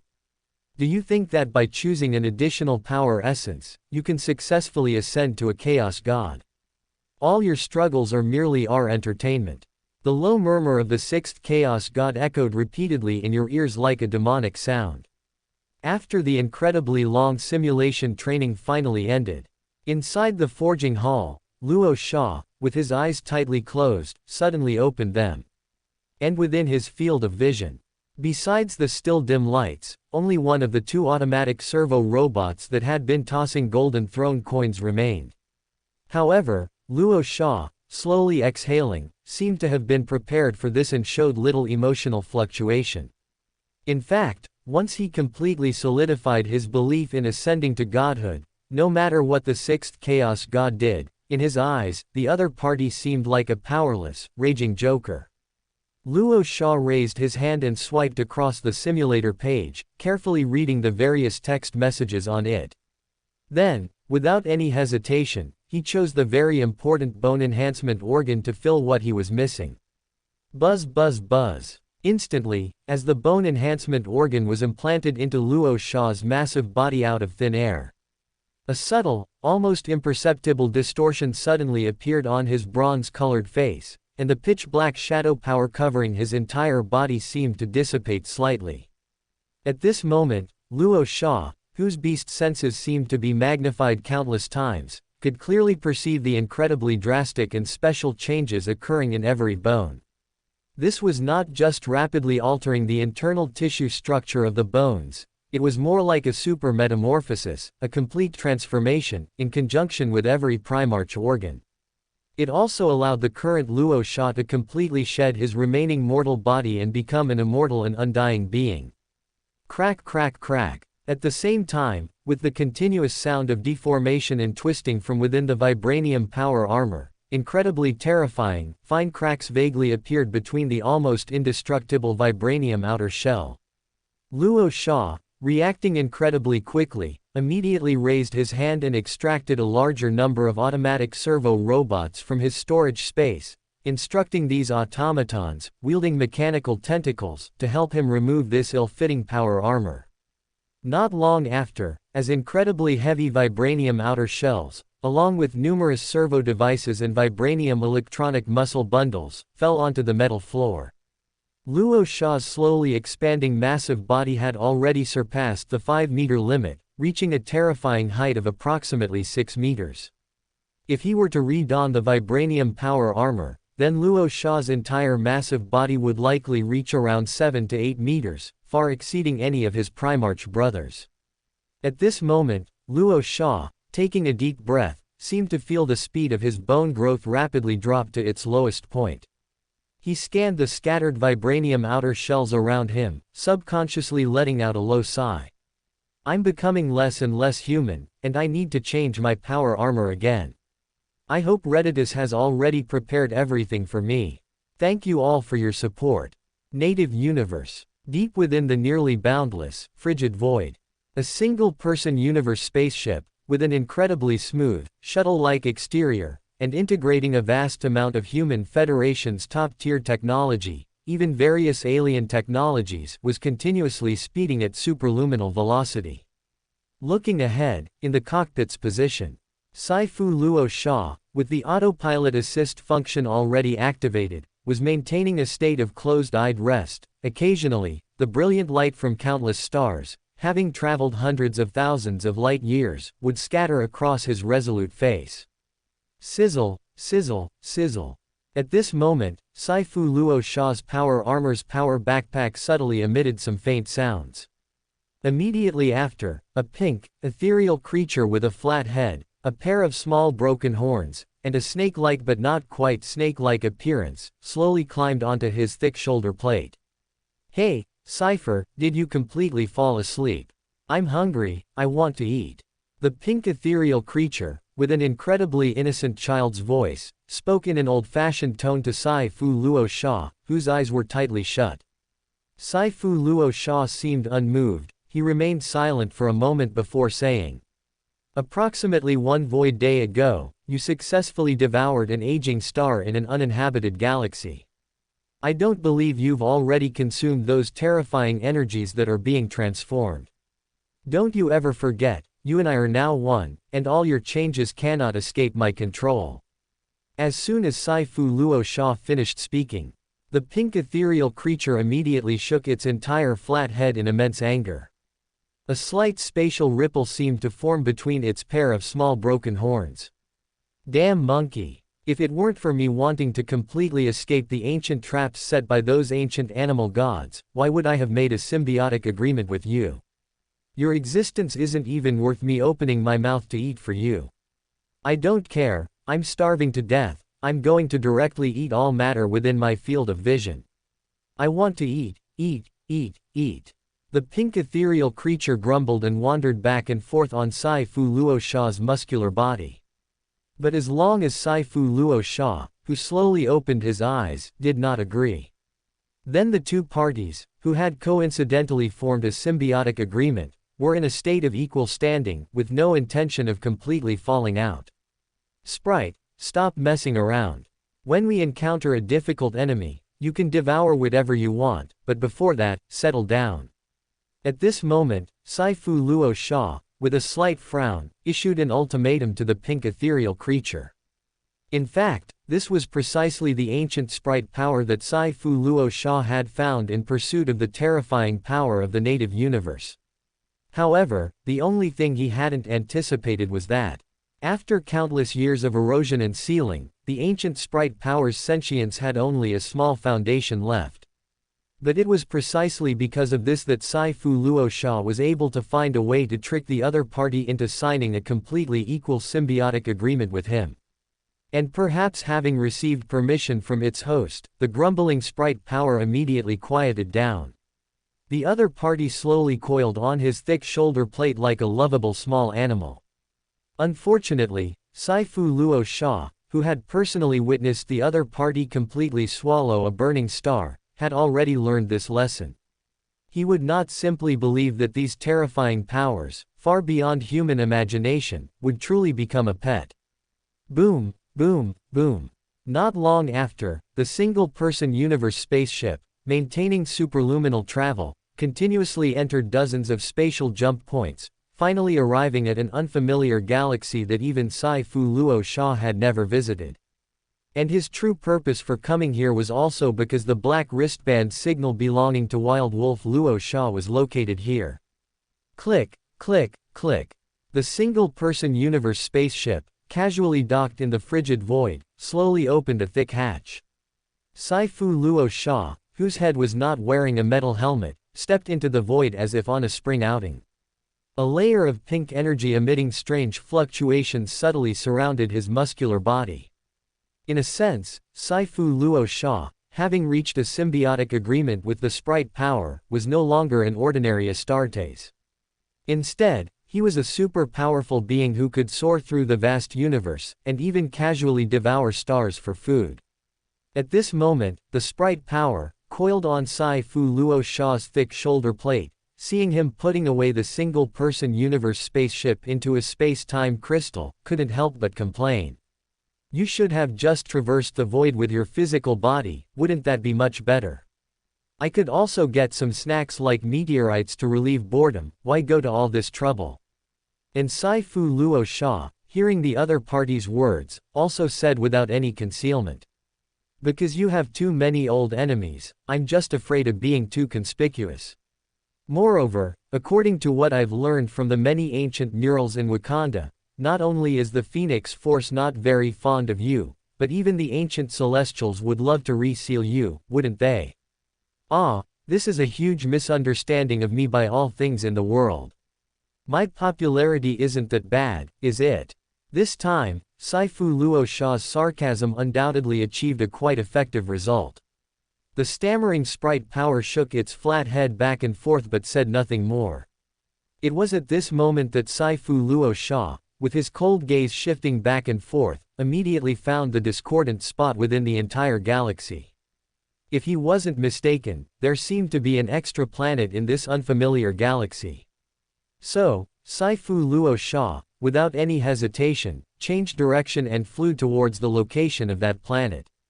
And as the distance between them continuously closed, aside from the incredibly familiar planetary landforms due to atmospheric pollution, there were also the starport facilities in low Earth orbit, which only the human empire would possess, causing Sai-Fu Luo Sha, who was flying rapidly, to suddenly remember some things. Primarch Luo Sha had once inadvertently mentioned to him and Wild Wolf Luo Sha that Forge World Griffin IV, which the three of them had saved together, had completely disappeared, as if it had evaporated into thin air. But now, this long-lost Forge World was undoubtedly within Sai-Fu Luo Sha's field of vision. Why is Griffin IV in the native universe? Is it the Emperor's or the Chaos God's grand scheme? And why is Wild Wolf Luo Sha on this long-lost Forge World? At this moment, Sai-Fu Luo Sha, with a deep frown, hesitated slightly, and countless thoughts burst forth from his mind. But he still drove his muscular body, entwined with pink energy, and rapidly descended towards the planet's surface. And the originally bored sprite power also seemed to sense something unusual, and quickly whispered to Sai-Fu Luo Sha. Hey, Cypher, pay attention, I feel like this damned place isn't right, because I actually have no desire to devour it at all, and that's not a good thing. Thank you for your support. Thud. When one of Sai-Fu Luo Sha's heavy magnetic boots heavily stepped onto Griffin IV's barren surface. Meticulous as he was, he immediately discovered that this Forge World, which had once successfully resisted Tyrannid and even Chaos invasions, had already become an unsalvageable ruin. It seemed that a series of extremely tragic defensive wars had completely drained the Forge world of its last drop of blood. Looking around, everywhere the eye could see was a crystallized crust formed by the continuous scorching of incredibly terrifying high-temperature fire, and countless visible radioactive rays were enough to kill any mortal or alien race daring to approach this place easily. Even more shocking was that millions of ecclesiarchi, tech priests, and an even greater number of smart control legions seemed to have melted and merged with the entire surface. Saifu Luo Sha could even clearly see the incomplete bodies of each tech priest after they had melted, and their faintly remaining postures of pain. In the barren lands further away, god machines with extremely broken and old limbs and shells, and a dense number of knight armor, stretched out towards the horizon like vast mountains formed by discarded metal. However, judging from the thick dust accumulated on these terrifying remains and the large and small meteorite craters, the number and duration of wars that had occurred here probably far exceeded Saifu Luo Sha's imagination. Just a few minutes later, Saifu Luo Sha, who had become increasingly vigilant, unexpectedly found some alien creatures resembling Super Vanguard, but with severely damaged exteriors, inside the remains of some god machines. And after he drove his vibranium power armor back and forth, bending down to complete a detailed inspection, Saifu Luo Sha, with a hint of gloom on his face, muttered, "Judging solely from the internal structure of these Titan remains and tech priests, they have been air-dried and sun-baked for at least several hundred years. Moreover, these alien creatures also possess some characteristics of Super Vanguard, but are more like early experimental products. Hiss, could I have accidentally stumbled into the gods of creation's testing ground for creating Super Vanguard? Have the countless combat forces on Griffin IV also become experimental products? If so, then is Griffin IV's disappearance a means of the gods of creation, unrelated to the Chaos gods?" At this moment, Sprite Power, whose flat head was swaying back and forth, casually grumbled, "HMPH, I told you there was a problem here. Not only has all the matter on this planet been drained of its life force, but even the time and space here have fallen into an incredibly chaotic special state. Oh, no wonder I don't have much of an appetite for this." The words from Sprite Power undoubtedly plunged the frowning Saifu Luo Sha into complete silence. He didn't even say much to the other party before immediately driving his robust body to float into the air. After briefly discerning the direction, he swiftly headed towards the location from which Wild Wolf Luo Sha's wristband signal was coming, without looking back.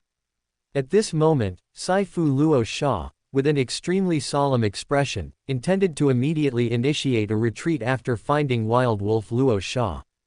Because he vaguely discovered that he seemed to have accidentally entered the gods of creation's slaughterhouse, and had even unintentionally learned some secrets that were very unfavorable to him. Before this, Saifu Luo Sha always thought that there was a certain confrontation and balance maintained between the Chaos gods and the gods of creation, with both sides having wins and losses. But now, he believed he was still too naive. Perhaps the appetite of the gods of creation far exceeded the imagination of the Chaos gods. Buzz buzz buzz. Just then, within Saifu Luo Sha's cold field of vision, a massive figure, several meters tall, with every inch of its purple body seemingly containing a perfect concept, silently appeared in midair. And as the other party raised a gigantic palm, a hypercube labyrinth, continuously emitting a faint green light, was slowly rotating upon it. Thanos. In an instant, Saifu Luo Sha took a deep breath and abruptly halted his robust body, which had been flying at full speed. His eyes stared intently at the familiar terrifying presence not far away, and he couldn't help but squeeze out a name renowned throughout the universe from between his clenched teeth. Heh. However, at this moment, Thanos, seemingly without any emotional fluctuations towards Saifu Luo Sha, who already possessed Sprite Power, merely let out a low chuckle, and at the same time, he shook the hypercube labyrinth suspended on his huge palm towards the other party. "Are you looking for your friend?" Rumble. In a flash of lightning, streaks of pink energy, emanating the power to devour all things, quickly encircled Saifu Luo Sha's robust body. Sprite Power, originally only a little over a foot long, rapidly expanded to a terrifying length of several kilometers. The other party, unable to resist opening its gaping maw, stared intently in Thanos' direction like an incredibly ferocious serpentine monster. "Thanos, what have you done to my brother?" At this moment, Sai-Fu Luo Sha, with countless pink energies rapidly flowing in the depths of his eyes, roared in a deep voice. Thanos, who had slightly shaken his head, casually threw down the hypercube labyrinth. He said unhurriedly to the enraged Sai-Fu Luo Sha, "I didn't kill him on the spot. To be precise, he entered this artificial space himself to avoid me. I merely didn't completely deal with him to attract you two here." As soon as Thanos finished speaking, the hypercube labyrinth, not yet fully landed, immediately burst forth with a brilliant green light. The next second, Wild Wolf Luo Sha, whose tattered infinity gauntlet was radiating the power of the infinity stones, instantly revealed his tall figure. "Cypher. Don't get into any entanglement with it. We can't beat it. The objective is to return to native Terra. Gather all the forces of both universes to deal with the impending cosmic collision." Wild Wolf Luo Sha, snarling and baring his teeth, suddenly unleashed a colorful Infinity Stone's energy blast towards Thanos, who was suspended in midair. And Sai-Fu Luo Sha, who immediately cooperated with Wild Wolf Luo Sha, manipulating the all-devouring sprite power to attack, gazed at the other party with an expression of disbelief. "Wolf Cub, what the hell did you just say?" "Russ and the Emperor above, you heard correctly. The native universe and the Warhammer universe are about to undergo an irreversible, violent collision. The Chaos Gods thought they had found the secret coordinates to invade a new universe through the Primarchs themselves, but the damned gods of creation have also completely set their sights on the Chaos Gods' high heavens and the real universe. When two singular universes are fully destroyed and merged, a brand new multiverse will be born. And there will likely be no place for you, me, or any mortal in it. Doomsday is coming, the end is near. Thank you all for your support. Within Imperium Nihilus, the Typhoon Fleet, and the Hero Tower. Under the bright lights, countless automatic servo robots, their mechanical tentacles swaying, slowly retreated. Immediately after, Luo Sha, standing 8 meters tall, stepped onto the metal floor, driving his new power armor whose shell gleamed with a faint golden luster. However, at this moment, Luo Sha, his brows slightly furrowed, showed no emotional fluctuations on his bronze face. While rapidly sensing the internal structure of the power armor, he also slightly turned his calm eyes to gaze at Reditus, who was floating up and down in midair. After a moment of contemplation, Luo Sha said, "Reditus, don't you think this latest model of power armor is a bit too sensational, just from its appearance?" As Luo Sha's words fell, Reditus seemed to instinctively let out a dry chuckle from its vocalizer. It quickly raised its vibranium mechanical arm to wipe away a large amount of silver sweat simulated by a swarm of nanobots, and then carefully chose its words before speaking. "Hehe, my infinitely respected Primarch, ever since the Starfire Glory series of armor came into being, I have been absorbing design concepts from the great God Emperor's True One armor. After reviewing a vast amount of ancient research data and studying countless exquisite statues of the God Emperor, I was finally able to barely replicate a set of power armor that perfectly fits your current physique. Not to mention the numerous precious metal materials and alien technologies used for this. I can even boast that a terrifying volcano cannon would find it difficult to easily shake your defensive capabilities, because it directly incorporates a single-person void shield from the dark age of technology. This means that unless you have no additional defensive means to directly withstand a main battleship's large-caliber macro cannon or nova cannon, under normal circumstances, combined with your already incredibly terrifying psychic powers, it is enough to achieve the magnificent feat of single-handedly breaking a fleet." At this moment, Reditus's words made Luo Sha nod his head in great satisfaction. But he also slowly raised his left hand, which had been replaced with a gigantic power claw, and continued to question the other party. "All right. Those explanations just now barely pass, but why did you design one hand separately as a gigantic power claw?" Haven't you noticed that our relationship with Lionel Johnson and Omegan has been a bit tense lately? Do you think they'll believe I'm imitating the Emperor? Or imitating Horus? Upon hearing Luo Sha's low voice, Reditus seemed to sweat even more silver. It quickly drove its gravity engine closer to the Primarch's ear, deliberately lowering its voice and saying, "My Lord Luo Sha, I'll be honest with you.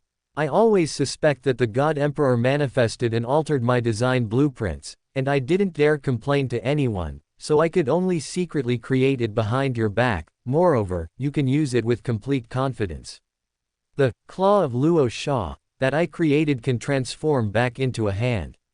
It not only integrates the flexible transformation characteristics of Space Necron's living metal and the extremis nanobot virus, but also possesses the hard essence of adamantium and even vibranium. It can even expend the massive energy of its power core to release large-scale energy beam attacks, whose destructive power is absolutely not much less than a volcano cannon." The other party's words fell. At this moment, Luo Sha, who nodded slightly, finally stopped pressing Reditus. It wasn't that he was deliberately testing the other party. It was just that this time, the 4th generation Starfire Glory Power Armor, whether in its appearance, color, or internal structure, was too similar to the Emperor's True One armor. One should know that even during the Horus Heresy, the Mad Horus, whose mind was filled with the thought that he could replace him, did not choose to do so.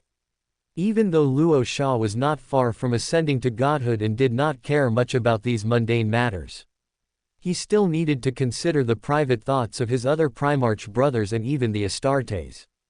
Because, throughout the entire human empire, whether in the past or the future, there could only be one emperor, and that was the person who was still sitting on the golden throne. Thump, thump, thump. Not long after, Luo Sha, who had successfully learned how to control the claw of Luo Sha, immediately transformed the incredibly conspicuous power claw back into the shape of a hand. After some more communication with Reditus, he slowly drove the power armor, which was constantly being permeated by an invisible shadow power, out of the hero tower. Looking from afar, the ethereal humanoid figure holding a shadow scythe always followed behind Luo Sha's massive back, like a guardian spirit that never left his side.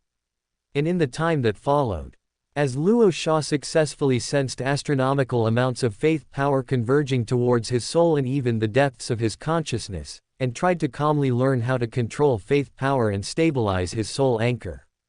The intelligence network, originally intended to track the warband of the Sons of Malice and the Chaos Lesser God Maris, continuously brought him major news about the Space Necrons. Even more surprising among the intelligence was the content that Doom and Trazyn the Infinite, who had been missing for a long time, had successfully returned to the real universe. Good news. The current Doom seems to have undergone rigorous screening and trials by the Grey Knights and has officially become an Astartes, a psychic master of the Grey Knights. Bad news. The other party seems to have become too obsessed with researching the alien technology of the Space Necrons. It is said that the terrifying psychic fluctuations constantly emanating from his entire body were eerie, sickly green glows. Good news. The Grey Knights warband, which always pursues purity, did not pursue this point, and even a fully manned combat squad followed Doom to fight alongside him. Bad news. Doom and his Astartes squad, plus Trazyn the Infinite himself, were accidentally caught in the dynastic civil war among the Space Necron factions. Good news. Their allies were the Storm King of the Sotek dynasty and numerous smaller dynasties dissatisfied with the Silent King's rule. In terms of sheer numbers, Doom and his companions seemed to be on the side of the mainstream forces, and the cause of the civil war also seemed to be inextricably linked to his and Trazyn the Infinite's minor actions. Bad news. Judging only from the damage to some occasionally affected human worlds, the Silent King seemed incredibly enraged by the civil war among the Space Necron dynasties, even temporarily halting the large-scale deployment plan of the Pariah Nexus. Large numbers of Space Necron spacecraft were constantly appearing in the Far Eastern star sector. Good news. It is said that Magos Belisarius Call, through studying countless Blackstone obelisks in the Pariah Nexus, seems to have found a way to suppress the Great Rift on a large scale. Currently, the other party is secretly leading people to continuously steal the Silent King's pariah nexus. Thank you all for your support. In fact, Luo Sha had vaguely guessed some of Trazyn the Infinite's radical ideas from various clues in the past. From the moment Trazyn learned that the power of the Infinity Stones might allow the space Necrons to regain their physical bodies, he had already begun preparing to turn against the Silent King and the Triarch Council. As for Doom, who became a member of the Grey Knights, to be honest, from the moment he disappeared, Luo Sha believed that it wasn't an accident caused by an experimental faster-than-light engine, but rather a means for Doom and Trazyn the Infinite to break free from Luo Sha's constraints. Luo Sha, at present, is focused on ascending to godhood and no longer has the excess energy to concern himself with their affairs. As long as Doom maintains his basic loyalty to the human race in the future, even if he eventually becomes the alien pope within the space Necron race, Luo Sha would not be surprised. After all, the illustrious reputation of God Emperor Doom is not for nothing.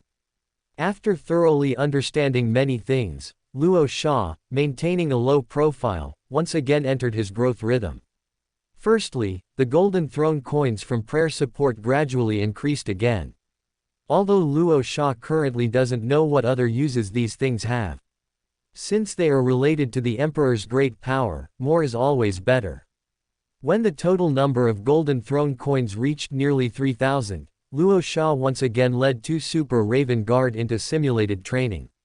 And this time, he successfully returned to Prospero, the home planet of the Thousand Suns, where the burning of Prospero was about to occur. However, the successfully descended Luo Sha completely underestimated the malicious nature of Leman Russ, the Wolf King, during the Great Heresy. He was far from the weathered and mature Primarch brother of the future.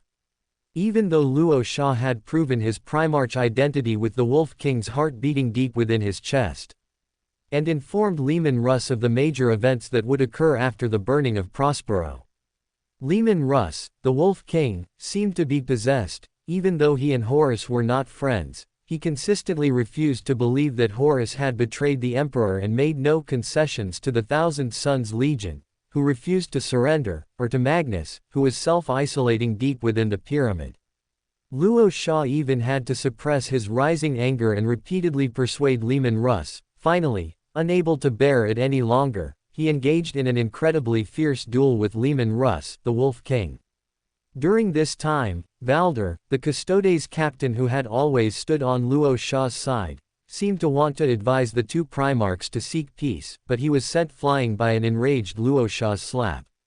Luo Sha immediately sensed the strong influence from the Chaos Gods, but just as he was about to cease hostilities with Leman Russ, the Wolf King, a Psyker Titan, which had always stood in Prospero's city square, suddenly experienced a terrifyingly large explosion without any Thousand Suns Astartes entering it. This sudden attack completely ignited the deep-seated conflicts between the Space Wolves and the Thousand Suns Legion, and thoroughly ignited the brutal war on Prospero. Even though an enraged Luo Sha used incredibly terrifying psychic power to shield countless mortal Psykers and the Thousand Suns Legion from several large-scale orbital bombardments, even suppressing Leman Russ, the Wolf King, deep into the surface. But when Magnus, filled with self-destructive desires, appeared, he ignored the friendliness and goodwill Luo Sha extended, and immediately unleashed astonishingly powerful psychic sorcery. At this moment, Luo Sha, knowing that he could no longer save anything, simply let go and engaged in a direct confrontation with Magnus. The invisible shadow power, capable of tearing apart an entire planet, and Magnus's chaos psychic power engaged in incessant friction and collision. It wasn't until Leman Russ, the Wolf King, who had climbed back to the surface, also joined the battle and successfully broke Magnus's back, that Luo Sha, his expression as cold as frost on his bronze-colored face, vaguely saw a hint of a relieved smile from the severely wounded Magnus, directed towards him. Luo Sha understood almost instantly that Magnus, skilled in prophetic sorcery, had long foreseen his own ultimate fate and a more distant future. Even that gift from a benevolent soul had long been part of his plan. Thus, Magnus, knowing that he had unfortunately committed a colossal mistake, subconsciously chose an ostrich-like avoidance mentality, but his soul and conscience were also seeking a death that would bring liberation. In a flash, the severely wounded Magnus successfully unleashed a large-scale teleportation sorcery to transfer the Thousand Suns Legion Astartes. However, when he subconsciously spread his blood-red arms, awaiting death's arrival, the terrifying power from Tzeentch, the Chaos God, directly teleported Magnus's shattered body deep into the Chaos realm. Finally, Luo Sha, his gaze fixed on Prospero, which had almost become a ruin. His expression extremely solemn, didn't even greet the frowning Leman Russ, the Wolf King, before immediately leaving the simulated training. And when the simulation ended, and Magnus's warp essence and reinforcement surgery were completely restored, Luo Sha, whose massive body sat on the metal throne, felt no joy or even emotional fluctuations.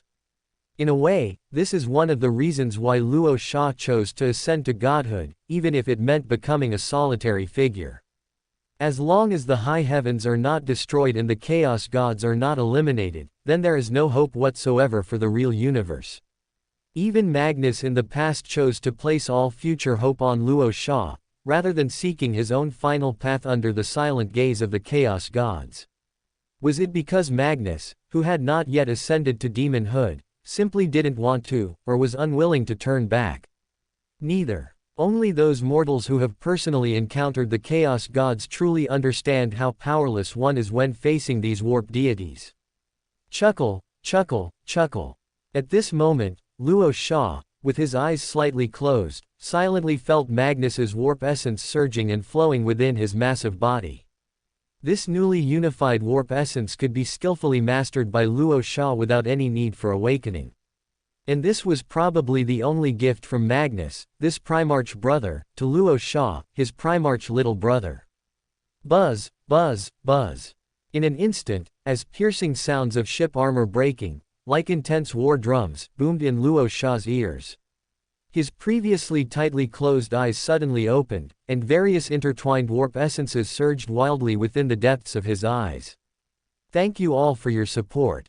When Luo Sha's massive body, wrapped in surging psychic power, arrived in the middle cabin where the roaring sounds originated, using a shadow step that was almost like instantaneous movement.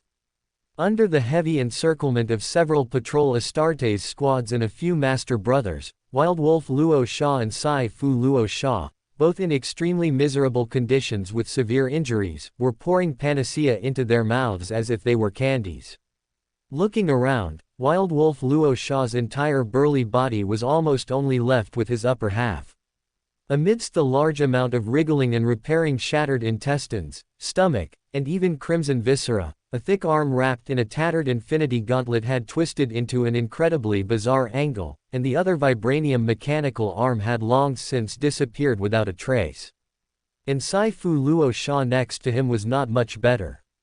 His left half of his burly body seemed to have been melted out of thin air, and one could even clearly see a complete spine and countless broken ribs. If it weren't for a pink, illusory, snake-like creature temporarily blocking this incredibly tragic fatal wound with a large amount of energy, Sai Fu Luo Sha might not have been able to hold on until now. Buzz buzz buzz. In an instant, Luo Sha, whose expression grew colder, suddenly clenched a large hand. As a large amount of invisible shadow and Magnus's power from within his massive body frantically dissipated, countless psychic powers, mimicked from the Emperor, were also infused into the broken bodies of Wild Wolf Luo Sha and Sai Fu Luo Sha. Just a few seconds later, Sai Fu Luo Sha, whose severe injuries were rapidly recovering, was the first to gather some of his thoughts. He looked solemnly at Luo Sha, who was close at hand, and said word by word. Thanos was forcibly cultivated by the gods of creation into some kind of transcendent being that transcends the native universe. The power of the infinity stones of the wolf cub and the sprite power that I control, surprisingly, barely managed to fight it to a draw. To be more precise, if it weren't for the fact that the two of us had no intention of fighting, Thanos, who had thoroughly mastered all combat methods, would probably be even more formidable. As soon as Sai Fu Luo Sha finished speaking, Wild Wolf Luo Sha, whose lower body was gradually growing back, also gradually recovered. He looked down at the tattered Infinity Gauntlet, loaded with 6 Infinity Stones, and said to Luo Sha with a heavy tone. In fact, not only that, as far as I know, the ambitions of the 5 gods of creation and Thanos himself far exceed what you and I can imagine. The reason I know this is because when I was forced to enter the Hypercube Labyrinth to avoid danger, Thanos, who captured me, seemed to have no intention of hiding anything but instead muttered many things to me alone. Beyond the edge of the universe, which no mortal life can explore or set foot in, is the infinite crystal wall that envelops the entire universe.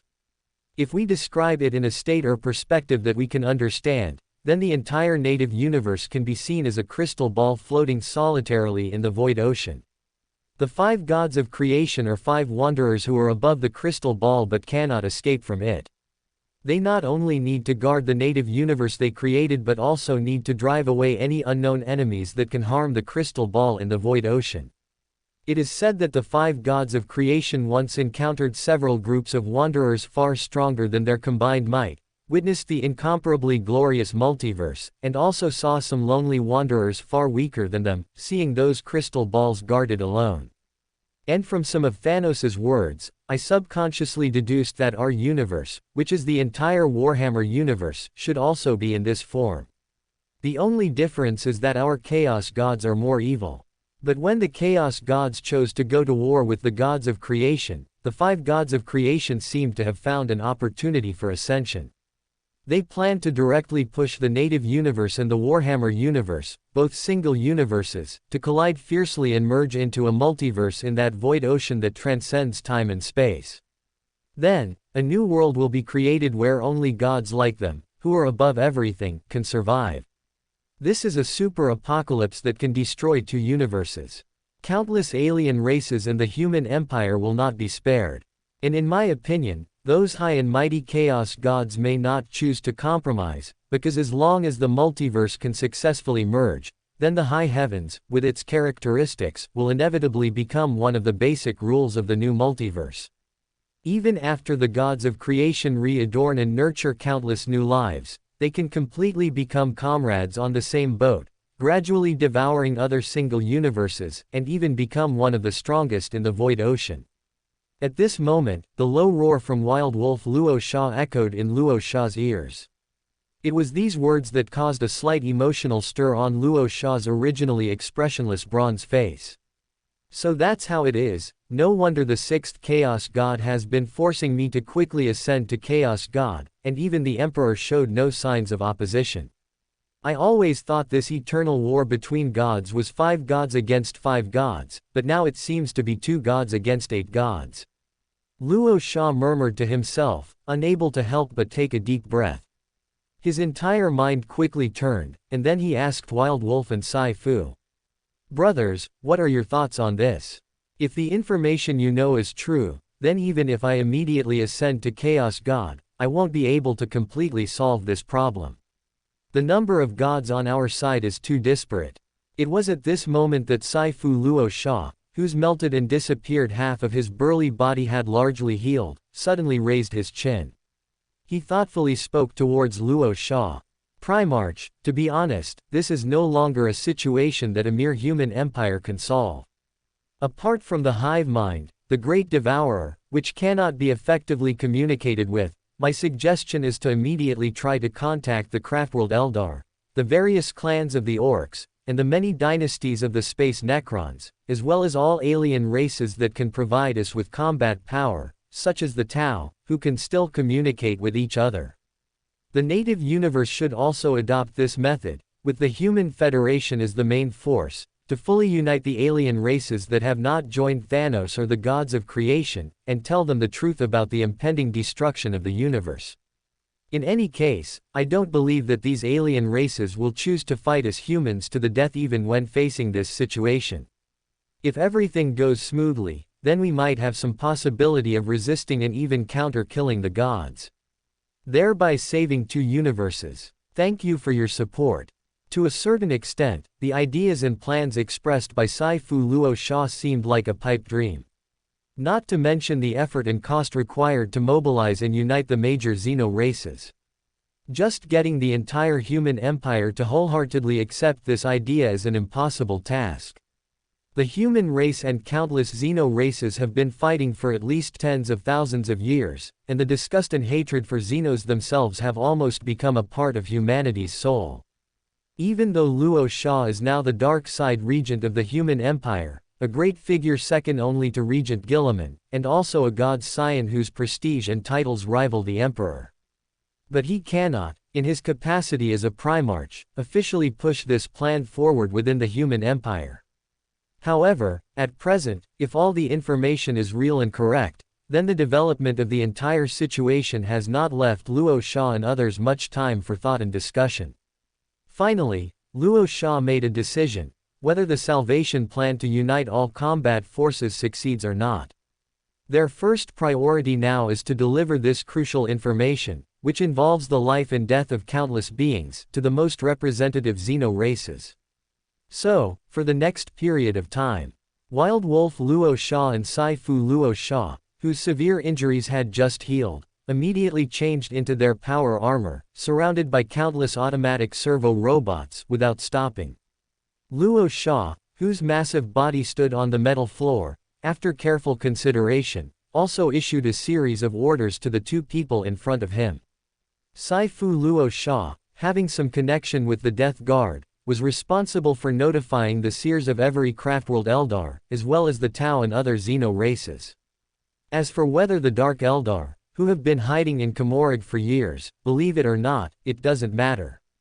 Because the first blood target for Luo Sha's ascension ritual was placed on them. And Wild Wolf Luo Sha was responsible for finding and notifying the Space Necrons, as well as the various clans of the Orcs.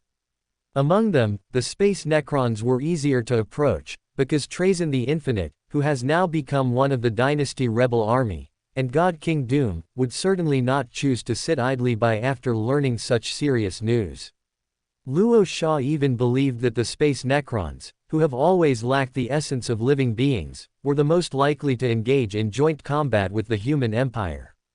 However, the various clans of the Orcs would be more troublesome. One reason is that they are currently still in a scattered, fragmented state, and coupled with their naturally optimistic and belligerent nature, they may not necessarily become a contributing force. Moreover, that war leader, rumored to have the potential to become the Beast Emperor, the Peerless Beast, is incredibly cunning and cruel, and may not believe the doomsday news brought by Wild Wolf Luo Sha. Therefore, Wild Wolf Luo Sha planned to bring the Space Wolves Great Company, so that even if the other party turned hostile, he could successfully escape the encirclement of countless orcs. As for what Luo Sha himself was going to do, the task he chose was actually the most difficult. He not only had to first deal with Lionel Johnson and Omegan, these two Primarch brothers, and regain their trust. He also had to return to Holy Terra to have a face-to-face formal communication with Regent Guilliman, who is currently on the Indomitus Crusade, and at the same time contact Native Terra, in order to fully mobilize the entire human empire and the war potential between the two universes. Soon after, Sai-Fu Luo Sha, based on the Astartes intelligence network, summoned a massive webway portal leading to a Space Necrons-occupied star system. And Wild Wolf Luo Sha personally led the young Wolf Lord and the entire Space Wolves Great Company, gradually embarking on the long journey to deliver the Doomsday message. However, before that, Wild Wolf Luo Sha also returned the Infinity Gauntlet and the 6 Infinity Stones to Luo Sha himself, lest they be stolen by the covetous Trazyn the Infinite. By the time Luo Sha, in the special form of the Starfire True One power armor, successfully absorbed the incredibly damaged Infinity Gauntlet, constructing mysterious energy circuits, and one by one embedded the 6 Infinity Stones into the chest of the power armor. His self-activated psychic precognition ability also inadvertently allowed him to see some incredibly fragmented future scenes.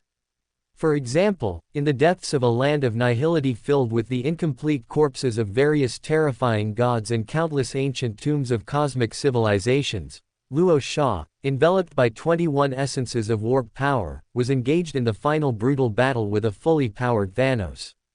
Countless cosmic stars of terrifying mass seemed to become playthings in their hands, constantly being pulled from ancient tombs comparable to worlds, and then violently smashed onto each other's indestructible bodies. In just one breath, the incredibly fragmented future scene changed once again. Luo Sha, whose entire massive body was covered in scars, fell heavily in front of the black glass throne.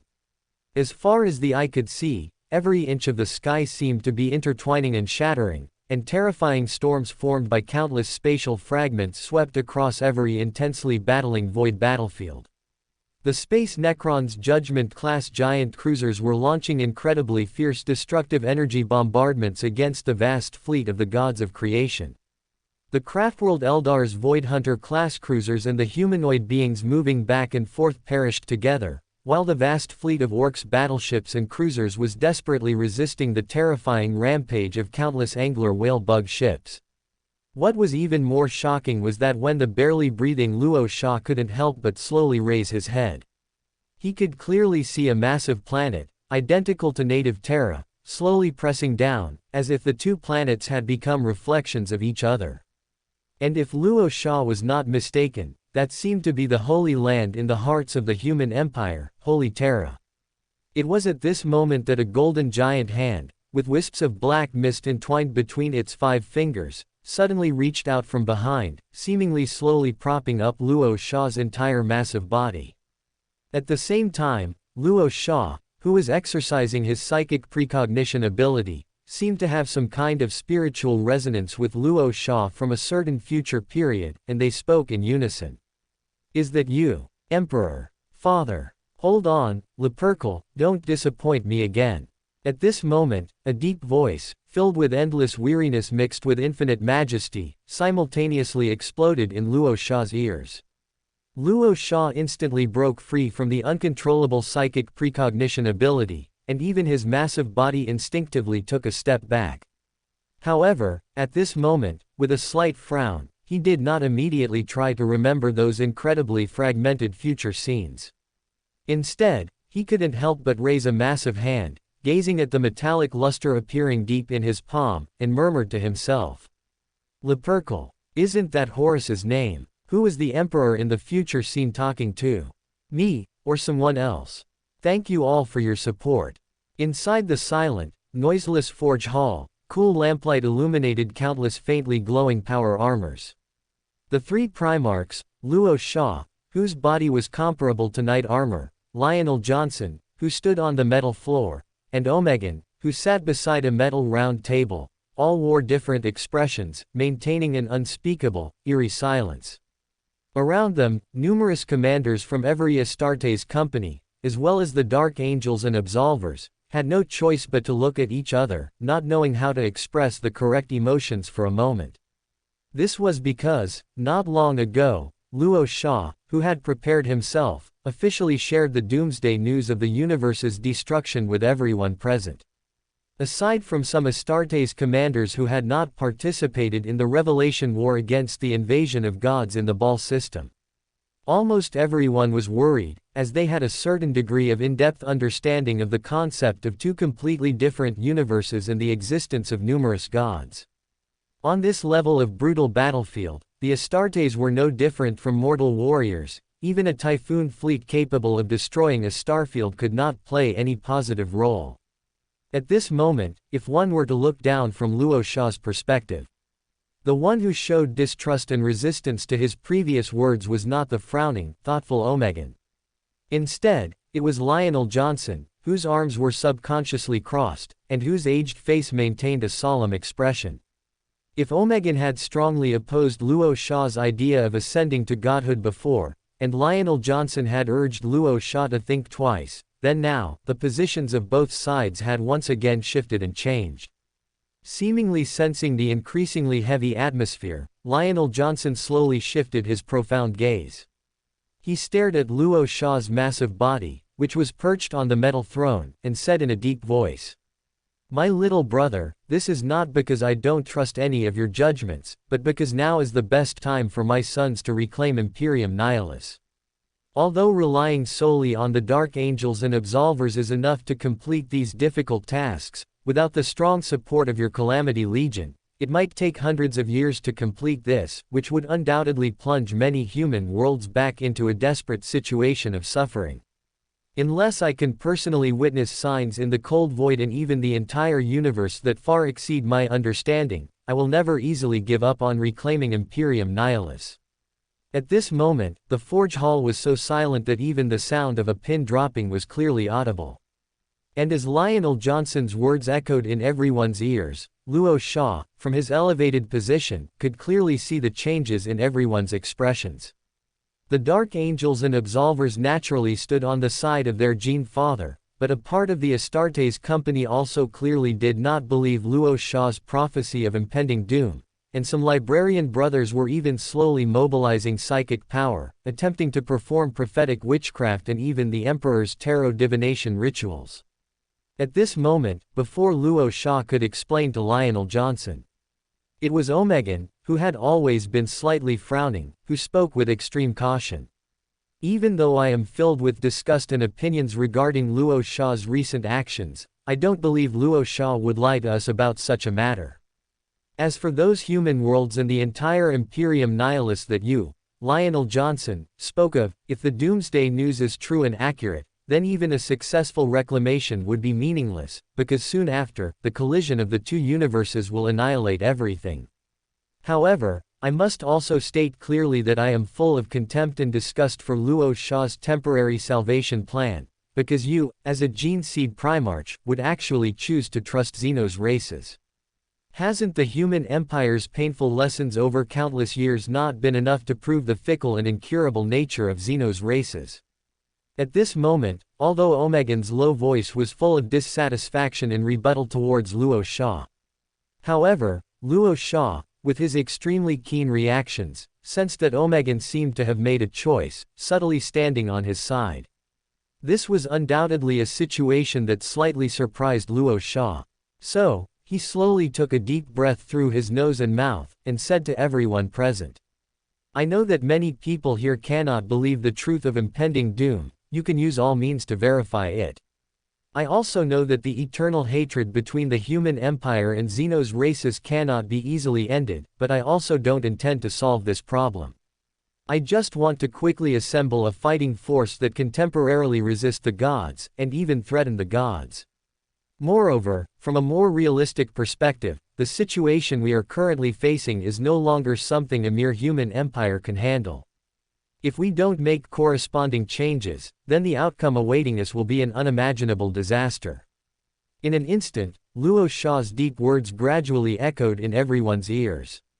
Every Astartes company commander's expression gradually became solemn, as if they had made all psychological preparations. However, just as Lionel Johnson, whose massive body stood on the metal floor, was about to say something more. Thump, thump, thump. A sound of heavy footsteps from outside the forge hall temporarily interrupted everyone's thoughts. "My lords Primarchs, the Astropathic Choir has received an important message from Regent Gilliman. Tens of void days ago, the Great Devourer's Hive fleet was making a comeback, but this time the Hive Mind did not choose to invade from the direction of the far eastern starfield, but instead changed direction and chose the Typing Starfield.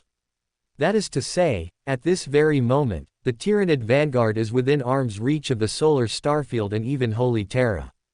If the Typing Starfield unfortunately falls, then the Solar Starfield will inevitably fall into the Tyranid encirclement."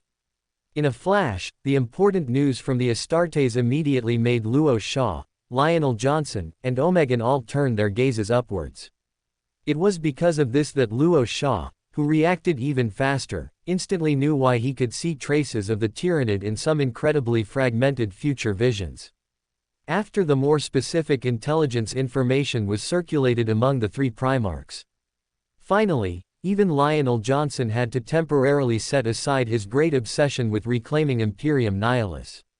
He and Omegan together supported Luo Sha leading the entire Calamity Legion to assist the Solar Starfield and Holy Terra.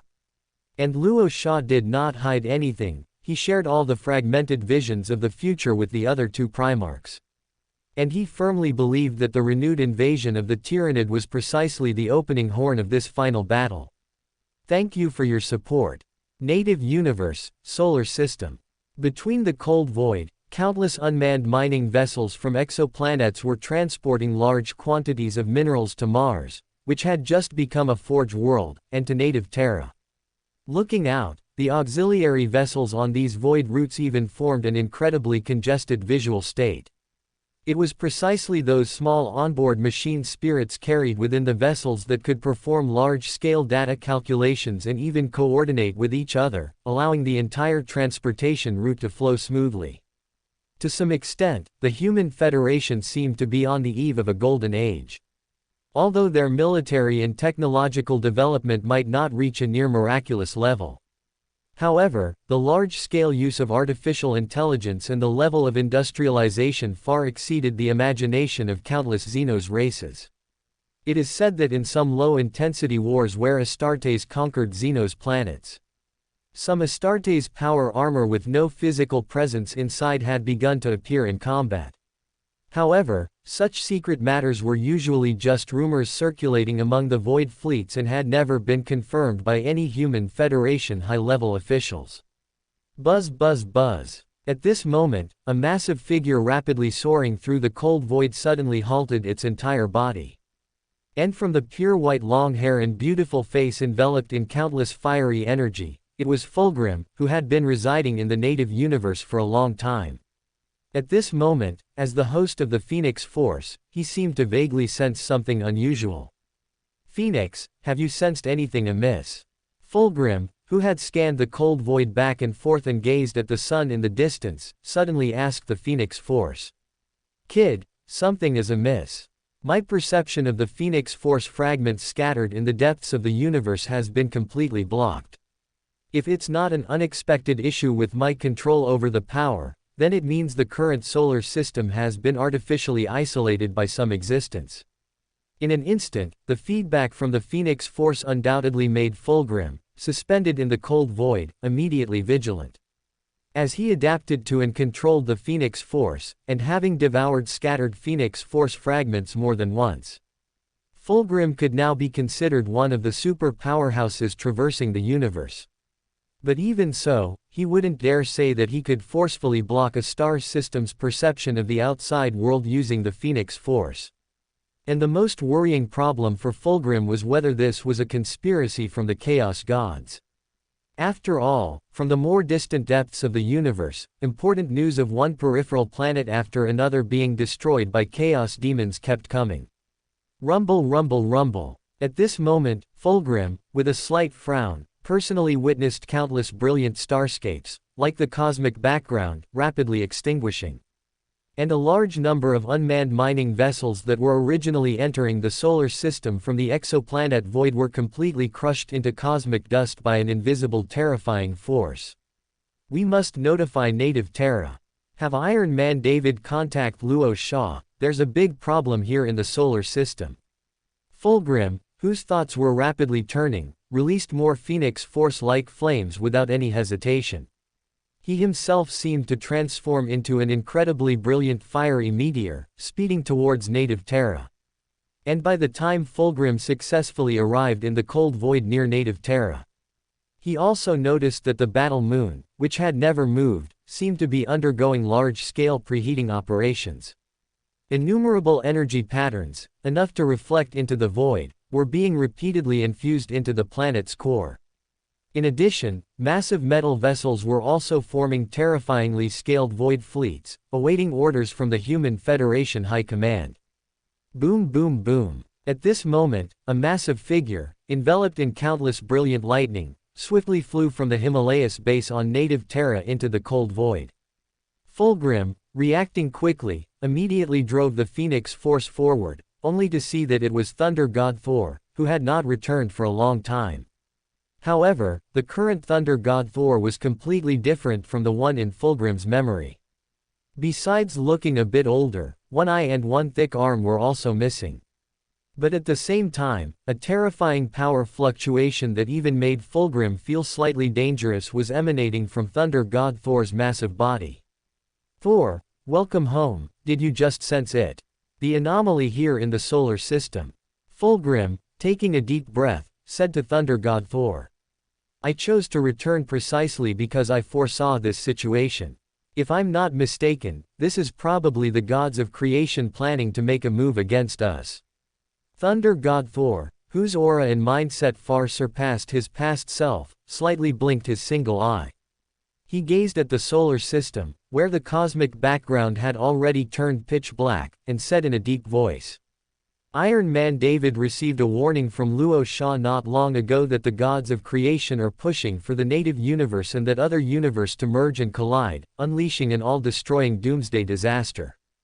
The current isolation of the solar system is just the beginning. I suspect the gods of creation intend to use the solar system as the starting point for the collision between the two universes. Although most of the Void fleets and Astartes company have received orders to return to native Terra, I now believe they can no longer come back. What we can rely on now are the combat forces within the solar system. At this moment, Thunder God Thor's words made Fulgrim feel an invisible heavy burden pressing on his shoulders. He instinctively clenched his massive iron fist, wrapped in Phoenix force, and said to Thunder God Thor, "No matter what, we must do our best to defend native Terra, hoping that Luo Sha can find the ultimate solution to the problem. How many universe-level powerhouses do we currently have available for combat?" Thunder God Thor, hearing Fulgrim's question, replied without any hesitation. Before you returned, the Human Federation had already taken action. Magneto, who is in frozen hibernation, is being carefully awakened by us, but he is too old, and his body is severely decayed, so he probably only has one battle left. Although the Scarlet Witch's combat power is already close to the standard of a universe-level powerhouse, her mental state is erratic, and she can only barely maintain lucidity when Pope Pietro is present. I cannot confirm whether she will stand on our side on the battlefield. In addition, Doctor Strange, who inherited the title of Sorcerer Supreme, and the Mage Corps, as well as a brother, Horseface Thor, who returned with me, are also additional help. If some of the battlefields can be drawn to the planet's surface, then several Omega-level mutants and a Super Raven Guard Legion led by Hulk Banner might provide considerable assistance. Thank you all for your support.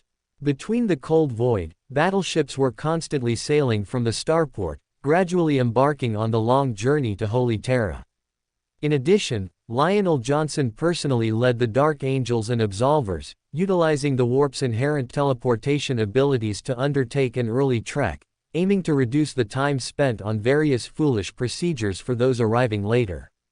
That is to say, the High Lords in this generation's High Council. If they could obediently listen, then perhaps they could keep their lives from the current Lionel Johnson. Almost at the same time, in the Foundry Hall of the Gloriana-class battleship, Iron Fist, Luo Sha, with a solemn expression, held the Hypercube Labyrinth and released Perturabo and Lorgar, who had been imprisoned. And after he informed Perturabo of all the Doomsday news, the enraged Perturabo, with a metal face, casually knocked the timid-looking Lorgar onto the metal floor. It seemed that during the time Luo Sha had not paid attention to him, Lorgar, as a Chaos Demon Prince, had suffered no less torment and admonishment from Perturabo. Immediately after, Perturabo couldn't help but widen his eyes, and he loudly asked Luo Sha in his direction. Did Luo Sha dare to let him summon all the Iron Warriors to participate in this world-ending war, to contribute their strength to protect Holy Terra? And Luo Sha said without any hesitation that if two single universes truly merged into a multiverse, then both the real universe and the depths of the warp would be completely revolutionized, and all chaos and matter would become nourishment for a brand new world. In fact, any chaos demon or even chaos sub-god who understood these principles, if they didn't want to be completely annihilated, should stand on their side. And after the furious Perturabo forcibly dragged the instinctively wailing Lorgar and temporarily left the Foundry Hall, the expressionless Luo Sha casually took out several golden throne coins from his storage space, intending to conduct the remaining few simulated experiences. He did not extract companions or helpers like automatic servo robots again, in order to prevent the sixth Chaos God from secretly adding some unknown contingencies to his simulated experience process. Moreover, apart from enhancement surgeries and Primarch organs, other simulation rewards were hard to arouse Luo Sha's interest. Therefore, when Luo Sha embarked on this simulated experience alone, a part of the Emperor's great power sent him back to the time stream 10,000 years ago. However, as soon as Luo Sha landed, he immediately realized that not only had his massive 8-meter body completely shrunk back to about 4 meters. Even the terrifying psychic power that could easily destroy planets had once again disappeared. The only thing worth celebrating was that this time, Luo Sha did not face a brutal battlefield immediately. He still had some time to familiarize himself with the successfully replaced warp essence. Finally, Luo Sha, who noticed abnormalities in his attack movements and running speed, believed that what he controlled at the moment was Khan's share of the warp essence. And Khan's warp essence seemed very simple and practical, which was almost extreme speed. Luo Sha could even imitate the fighting style of Pietro, the pope of the local national religion, by conjuring visible terrifying tornadoes with his thick arms swinging back and forth out of thin air.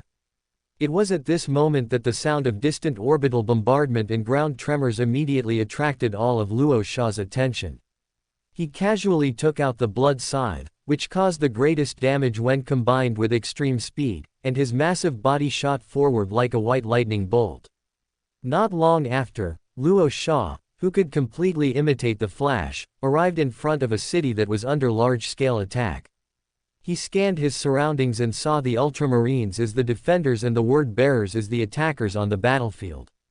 Luo Sha did not hesitate, he immediately wielded the blood scythe in his palm. His massive body instantly transformed into blurred afterimages scattered across the battlefield, specifically targeting the word-bearers within his line of sight, carrying out countless bloody massacres. And when the vast majority of the word-bearers were personally hacked into scattered chunks of flesh and blood by Luo Sha, he, bathed in blood from head to toe and enveloped in an unyielding aura of killing intent, arrived before the Astartes of the Ultramarines. Luo Sha also learned from them that this was an agricultural planet within the Ultramar segmentum, named Kelth. And not long ago, the word-bearers and countless chaos demons, plus 130 Chaos Titans and hundreds of thousands of Chaos Cultists, arrived here aboard the Word-Bearers fleet. And because the enemy deliberately launched a sneak attack, countless unprepared Ultramarines, as well as a large number of mortal auxiliaries and ecclesiarchi, could only hastily respond, suffering considerable casualties in a short period. Luo Sha only thought for a moment before declaring, as a Gene Seed Primarch, that he would take overall command authority of the Loyalist forces. In this group of Ultramarines, upon sensing that Luo Sha possessed a part of the bloodline pulsation of their Gene Father Guilliman, knelt down and swore allegiance without any hesitation. Thus, Luo Sha, who once again became the backbone of the entire campaign, led everyone to the more brutal main battlefields for support, while also absorbing available battlefield intelligence and mobilizing all remaining resistance forces that could still act. And as time continued to pass, Luo Sha himself became increasingly proficient in controlling Khan's warp essence. He could even, within a few breaths, turn chaos demons and word-bearers within tens of kilometers into his scythe's fallen souls. However, this was almost the limit of what a single warp essence could achieve in the real universe. Unless the current Luo Sha could enter the depths of the warp, he would surely grow into a chaos sub-god controlling a part of the concept of speed. Therefore, he had no choice but to adopt Guilliman's mode of thinking, gradually controlling the rhythm of the entire brutal battlefield with incredibly precise command abilities. And this undoubtedly made the word-bearers and chaos demons suspect whether Guilliman had personally arrived on Calth, and they instinctively intensified their continuous attacks. However, this impatient zeal for merit and a hint of doubt were completely transformed into a deep-seated panic when Luo Sha personally led some Ultramarines veterans. They risked boarding actions against the Word-Bearer's flagship, False Emperor, and Hand of Fate. In fact, even a Gene Seed Primarch who had not awakened his warp essence, such as Guilliman, would require a corresponding Gene Seed Primarch, like Angron, to deal with him on the battlefield, let alone the word-bearers, who were not personally overseen by Lorgar, facing Luo Sha, who skillfully controlled Khan's warp essence. Ultimately, only a portion of the Word-Bearer's fleet managed to escape the Ultramar segmentum. All other Word-Bearers and Chaos Demons who had landed on Calth's surface became the war glory of Luo Sha and 200,000 Ultramarines. At the same time, due to the continuous escalation of the Horus heresy and the adverse effects of countless warp storms, Luo Sha was unable to establish any effective communication with Guilliman, whom he had not yet met. And just as he wanted to lead this group of Ultramarines deeper into more battlefields, Lorgar himself, leading 500 of the Blessed Sons, personally descended upon the ruins-strewn Calth, intending to meet Luo Sha, his Primarch brother, who could influence both the past and the future. Unfortunately, Luo Sha did not give him any chance. He alone went into battle and once again sent the unascended Lorgar into a state of severe injury and near death. If not for the countless Blessed Sons sacrificing themselves to open a warp gate, Lorgar would surely not have survived. However, Luo Sha did not go for the kill on Lorgar. Since his future self still existed on the correct timeline and was together with Perturabo, then he would certainly not die here, and perhaps he could even become one of the powerful aides in the War of Doomsday. And when Luo Sha temporarily ended this satisfying battle against Lorgar, he suddenly found his entire massive body sinking into an incredibly ethereal special state. This simulated experience had ended once again, and Luo Sha officially obtained Lorgar's Primarch organ and warp essence. Lehman's ear, Lorgar's disgrace.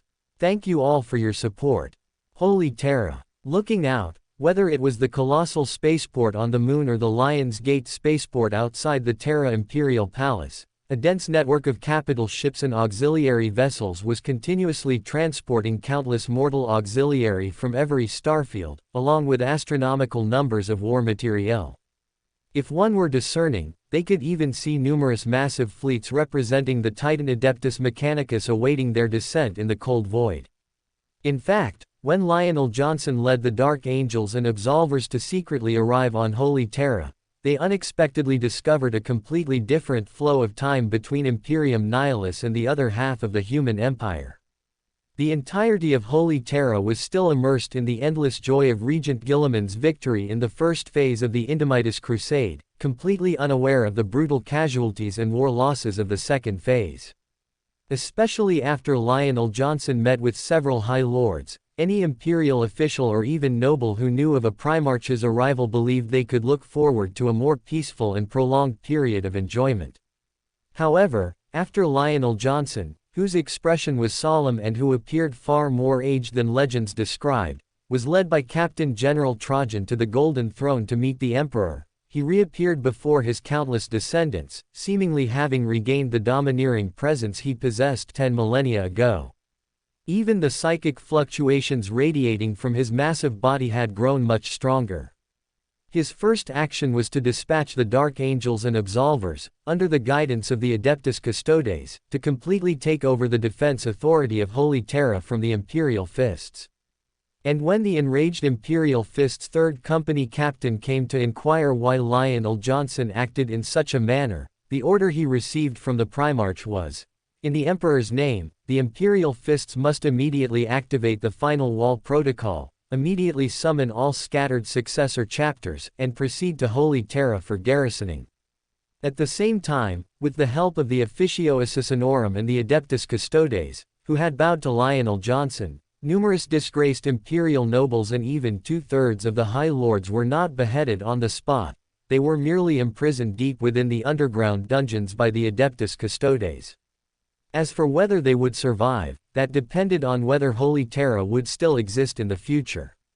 It was precisely from these circumstances that, although Lionel Johnson now seemed to have regained his past sharpness, he was indeed completely different from before. In his view, meaningless slaughter could not solve any of the current problems. Instead, it would cause the already bewildered mortal populace to become even more panicked. Moreover, not long ago, the terrifying being who sat on the Golden Throne, perhaps still his father, had personally shown him some prophetic visions of the future. Lionel Johnson, who had originally strongly opposed Luo Sha ascending to a Chaos God, even though he still fundamentally disagreed with the matter, would no longer create numerous troubles for his little brother on a practical level. Because, to some extent, his little brother's ultimate destiny and the price he would have to pay for apotheosis far exceeded anyone's imagination. Even he, a Primarch brother, could not stand on moral high ground and criticize the other party. The only thing Lionel Johnson could do at this moment was to build an impenetrable super defense position for the impending Doomsday War, using his identity as the Emperor's son and strong-arm tactics, before the many Primarch brothers reunited on Holy Terra once again.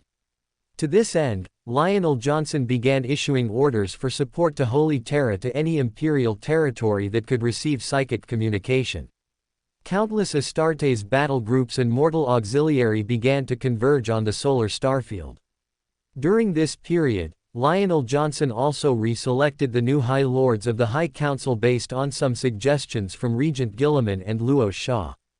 Among them, the newly appointed Commander-in-Chief of the Astra Militarum, who also held the position of one of the High Lords, was a legendary Imperial Commissar who had almost risen to prominence overnight, Kephas Kane.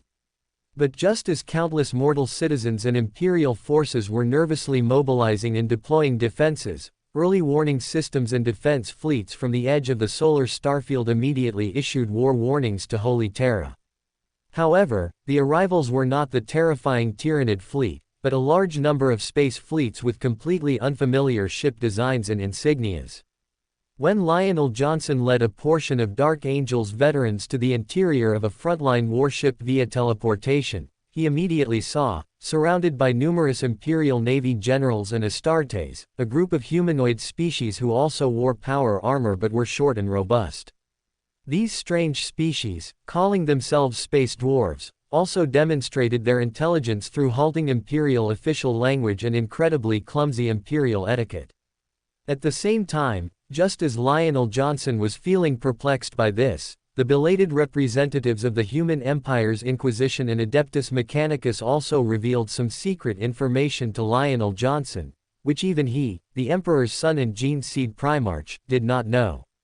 In the very center of the Milky Way galaxy, these space dwarves, who could be linked to the human race of the Golden Age, had gradually established a powerful organization called the Votan League. Although they had established a certain degree of communication and trade mechanisms with the Human Empire very early on, due to the Human Empire's xenophobic traditions, these space dwarves chose to conceal their existence to avoid unnecessary trouble. It is also said that the space dwarves had a relatively friendly relationship with the Tau, even providing them with a lot of technological support. However, not long ago, an Eldar seer from Craftworld Ulfway, acting as an alien envoy, sent the terrifying news of impending doom to the space dwarves' Votan League, and informed them that the Human Empire was gathering the strength of the entire galaxy and even the universe to resist. Thus, after the leaders of these space dwarves, ancestor cores, each like an artificial intelligence, calculated the veracity of the Doomsday message, the space dwarves, without any hesitation, led their massive fleet to support the Human Empire, choosing to fight for the survival of their entire race and even the galaxy. At this moment, Lionel Johnson, who had silently listened to everything, gazed at the occasionally peeking space dwarves and couldn't help but take a deep breath. Even if he, like Omegan, did not fully believe that Luo Shah's salvation plan could proceed smoothly, since the other party had already arrived with an incredibly powerful combat force, he naturally had no reason to refuse them. As for the dark thoughts of Trojan horse schemes that many Astartes secretly worried about, after Lionel Johnson had a long secret discussion with an ancient ancestor core whose size was comparable to an Emperor-class Titan, the trust and understanding between their respective races formed a very stable and special state. Consequently, countless overjoyed space dwarves immediately joined the Imperial Fists, who were racking their brains on how to construct layers of war defenses around Holy Terra and even the entire solar starfield, quickly assisting the Human Empire in establishing a dense system of defensive positions from scratch, from the surface to the void. Thank you for your support. In the incredibly chaotic typing starfield, whether it was the auspex on every capital ship or the more obvious visual observation, An overwhelming number of angler whale bug ships and large tyrannid organisms could be clearly seen filling the entire cold void.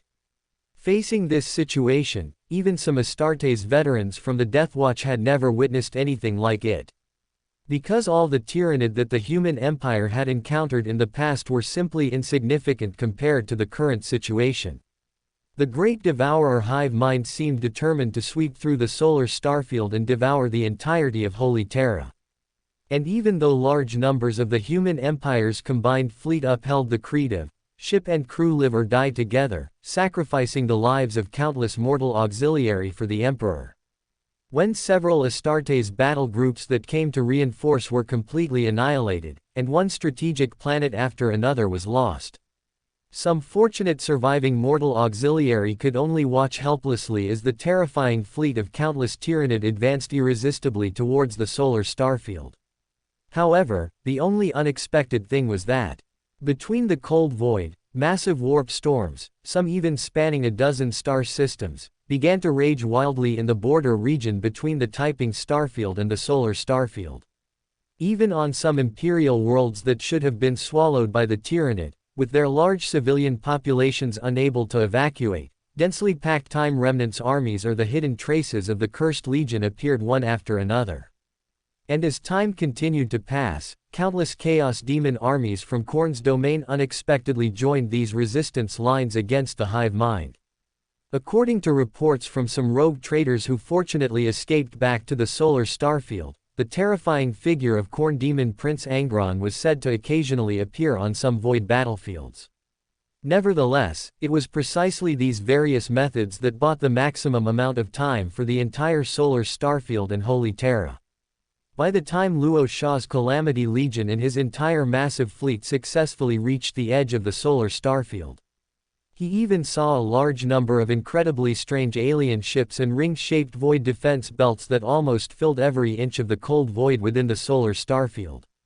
At this moment, if the solar starfield were viewed from a more macroscopic perspective, it would appear more like an incredibly vast and yet to be completed cosmic wonder complex.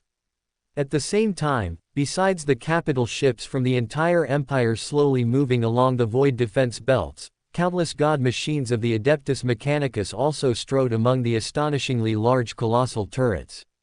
If Luo Sha hadn't been so clearly aware that he was in the solar starfield and Holy Terra, he might have even thought he had traveled back to the golden age of the human race. And when Luo Sha quickly arrived on the surface of Holy Terra, after meeting the Space Dwarves representatives from the Votan League and the various Prophet representatives from the Craftworld Eldar, he was no longer surprised by the cosmic wonder-like void defense belts. After all, this was the first time in the history of this universe that mutual trust and cooperation had been re-established between various races. Even if there was an insurmountable deep-seated hatred between them, facing the terrifying crisis of universal destruction still required them to fight together. Soon after, Lionel Johnson and Regent Gilliman also arrived before Luo Sha. After a brief exchange of pleasantries, the three immediately entered a state of addressing numerous difficult problems. Firstly, the typing starfield had been completely lost, and the formidable power of chaos from the Emperor and the sixth Chaos God could not long prevent the frenzied Tyrannid army. Ultimately, they would have to deal with all of this themselves. In addition, the entire solar system of the native universe was completely blockaded, and countless combat forces were actively preparing for battle. Although they did not yet know the next move of the gods of creation, it was highly likely that native Terra would become one of their breakthrough points. Furthermore, after Regent Gilliman and Lionel Johnson exchanged glances, they also said to Luo Sha, all subsequent battles and command tasks would be handled by them and any Primarchs who came to support Holy Terra. And Luo Sha had only one mission: to find a way to quickly initiate the Ascension ritual and completely step onto the Chaos God. At this moment, Luo Sha, listening in silence, did not offer any rebuttal. Currently, the sole anchor point of the triple ritual had been achieved. Although the essence of the Chaos God's power was not yet in hand, he believed he would not fail. As for the most difficult sacrifice ritual, After Luo Sha successfully mastered the 6 Infinity Stones, an even crazier idea subconsciously arose in him. He wanted to use a snap of his fingers to sacrifice countless alien races in the native universe, bringing a perfect end to his ascension to the Chaos God. Thus, for the next period of time, for the sake of the Chaos God and to increase communication and support between the two terras, Luo Sha, holding countless Golden Throne coins, chose to summon and open a large two-way portal located on native Terra within the Imperial Palace of Holy Terra. However, before Luo Sha, who had not returned to his native universe for a long time, could engage in necessary communication with Iron Man David, Thunder God Thor, Fulgrim, and others who had come to greet him, a dense number of God's fleet appeared at the edge of the native universe's solar system, speeding towards native Terra. Rumble. At the same time, within everyone's field of vision, the large portal that had been standing on the Imperial Palace surface suddenly emitted streams of colorful light that did not belong to the Chaos Gods.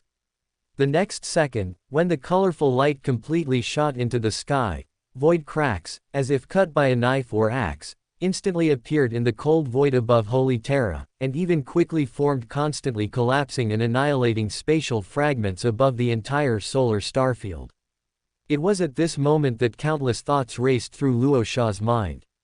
His cold gaze fixed on native Terra, which was becoming completely clear within that void black hole. Luo Sha subconsciously gritted his teeth and shouted to the people standing around him without turning his head.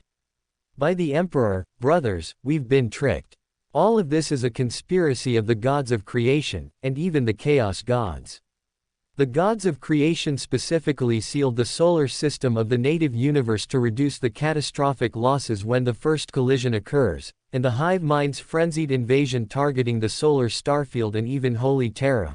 Perhaps it's because they detected the doomsday crisis in advance, or perhaps they had already reached some secret agreement, but in any case, this has now become part of the entire plan. And precisely because of this, all of us were able to come and support Holy Terra, until I, due to various reasons, unexpectedly opened a portal that could completely connect the two universes. If I'm not mistaken, the damned gods of creation are using a part of my power to forcefully pull the two universes closer, causing an incredibly terrifying collision and fusion. Thank you all for your support. At this very moment, with Holy Terra as the center, extending to the uppermost reaches of the entire solar starfield, a void black hole, almost spanning countless light years in scale, was incredibly slowly and steadily devouring all surrounding matter. And opposite the void black hole, native Terra, a perfect replica of all conditions, was continuously falling towards the position of Holy Terra. At this moment, the two colossal planets, once mirror images of each other, seemed to be pushed towards each other by invisible, terrifying giant hands. Once these two planets made even the slightest contact, it would signify the official commencement of the fusion and collision between the two universes. Rumble. Luo Sha, gritting his teeth, didn't even need to issue any commands. Thunder God Thor and Fulgrim, standing opposite the still intact teleportation gate, instantly flew into the cold void of the native universe. Immediately after, countless dazzling Phoenix Force and destructive Thor's power continuously and violently bombarded the void black hole, attempting to completely stop or even eliminate its existence. However, while this did, to some extent, alleviate the time until the final collision of the solar systems of the two different universes, it was unable to cause further damage to the void black hole meticulously planned by the gods of creation. Buzz buzz buzz. At this moment, Luo Sha, slowly opening his eyes wide, took a deep breath. His two massive hands suddenly lifted upwards, and the illusory figure that had always stood behind his colossal body instantly expanded. Countless invisible shadow power, amplified by Magnus's power, surged like a vast ocean, completely surrounding the void black hole. Gilliman. Immediately gather all Astartes librarians and all psychers who can be mobilized. We must temporarily hold back the native universe's descent with endless psionic power. Buy us more time. Luo Sha, his voice hoarse, shouted loudly at Regent Gilliman. Regent Gilliman did not hesitate and immediately moved his colossal body to rush outside. It was at this moment that Lionel Johnson, looking up at the enormous void black hole in native Terra, also spoke. "Little brother, you cannot stay here for long, you still have your mission and destiny. Hold on, give me some time, I'll go get that damn Magnus." 10,000 years ago, he did not fulfill his mission. Now that the apocalypse is upon us, he must step up, even if it means perishing completely in the warp. As soon as the other party's words fell, within a sudden mirage of the Caliban forest, Lionel Johnson's colossal body had already instantly vanished from Luo Shaw's sight. Luo Shaw, who was fully releasing his psionic power, did not utter many words. Only the occasional violent throbbing veins on his bronzed face could prove how difficult it was for him to resist a solar system that could collide at any moment, all by himself. Rumble. At this moment, the Emperor's Astronomicon, which had been burning on Holy Terra for 10,000 years, seemed to emit bursts of incredibly brilliant golden light. The next second, a giant illusory hand, comparable in size to a planet, slowly emerged from the depths of the cold void, then forcefully propped itself against the edge of the void black hole. At the same time, accompanied by painful wails that echoed in everyone's ears. Another terrifying giant hand, equally vast and emitting countless chaotic auras, extended from the super warp storm at the edge of the solar starfield and, without any hesitation, plunged deeper into the void black hole. Looking out, the speed at which the solar system containing native Terra was approaching Holy Terra had undoubtedly successfully slowed down. However, Thunder God Thor and Fulgrim, who had just breathed a sigh of relief, had not yet had time to express their relief. They immediately saw countless God's fleet and Human Federation's defense fleet engaging in incredibly fierce void battles. Numerous super-strong individuals from native Xenos races also quickly detached from the depths of their fleets and lunged at the two of them. In an instant, the native universe plunged into an incredibly chaotic state of war. The terrifying firepower from the battle moon and the mechanical continent of Asgard occasionally illuminated the entire cold void. Swoosh swoosh swoosh. Just as Luo Shaw, on Holy Terra, was attempting to reduce the scale of his psionic power release, countless Astartes librarians and even more numerous mortal psychers gathered within the imperial palace. The most striking among them was the master of the astropathic choir, who, according to legend, required two sisters of silence to accompany him to suppress his terrifying psionic fluctuations. Luo Shaw solemnly nodded slightly towards the other party. And after this smiling master of the astropathic choir performed a double eagle salute to the Primarch.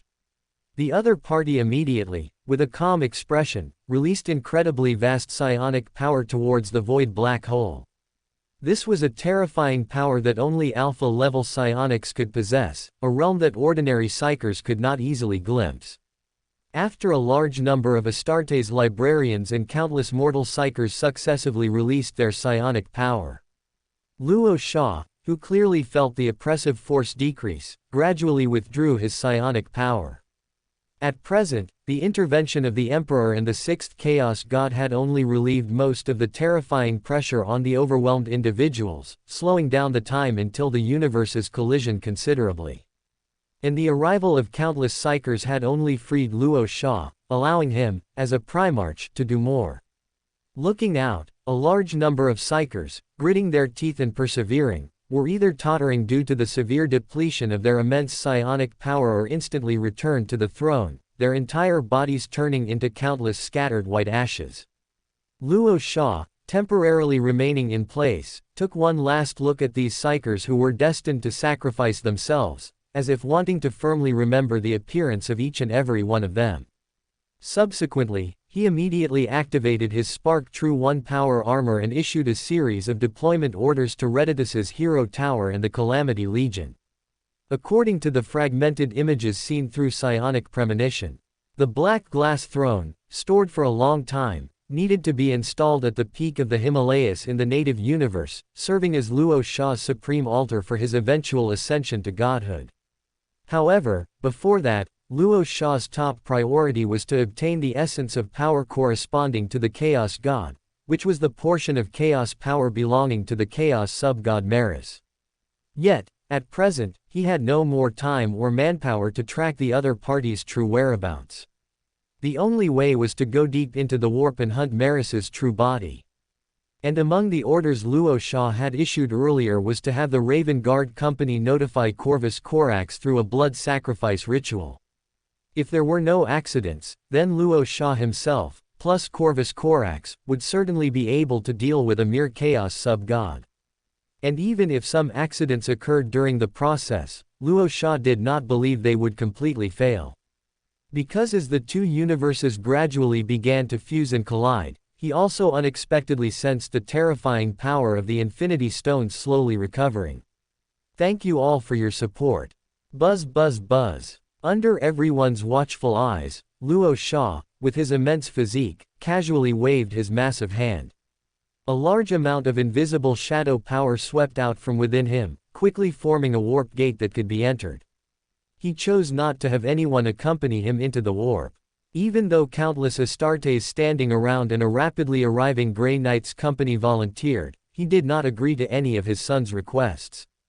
This was, after all, Luo Sha's own battle, and the depths of the warp were a one-way trip for ordinary people. Thump thump thump. Without any hesitation, Luo Sha activated his Spark True One and stepped into the warp gate.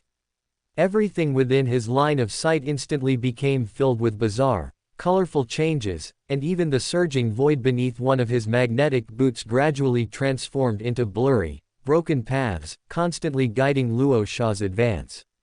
In fact, Luo Sha himself had never truly ventured into the warp. Previously, only his simulated body, Wild Wolf Luo Sha, had undertaken a period of wandering. If there was still a retreat in the past, then the current Luo Sha had already reached a crucial point of no return.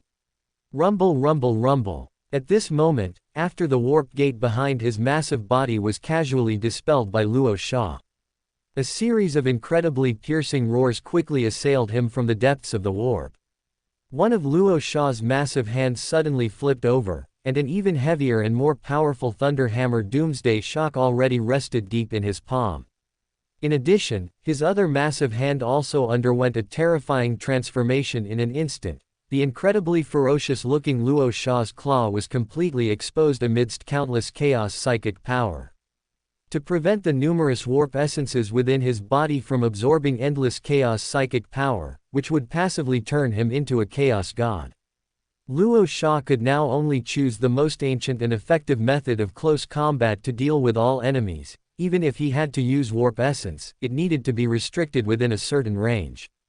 Swoosh swoosh swoosh. However, by the time Luo Sha had already prepared for battle, the constantly surging chaos psychic power within his field of vision quickly dissipated, completely revealing a shadow raven slowly flapping a pair of huge wings in midair.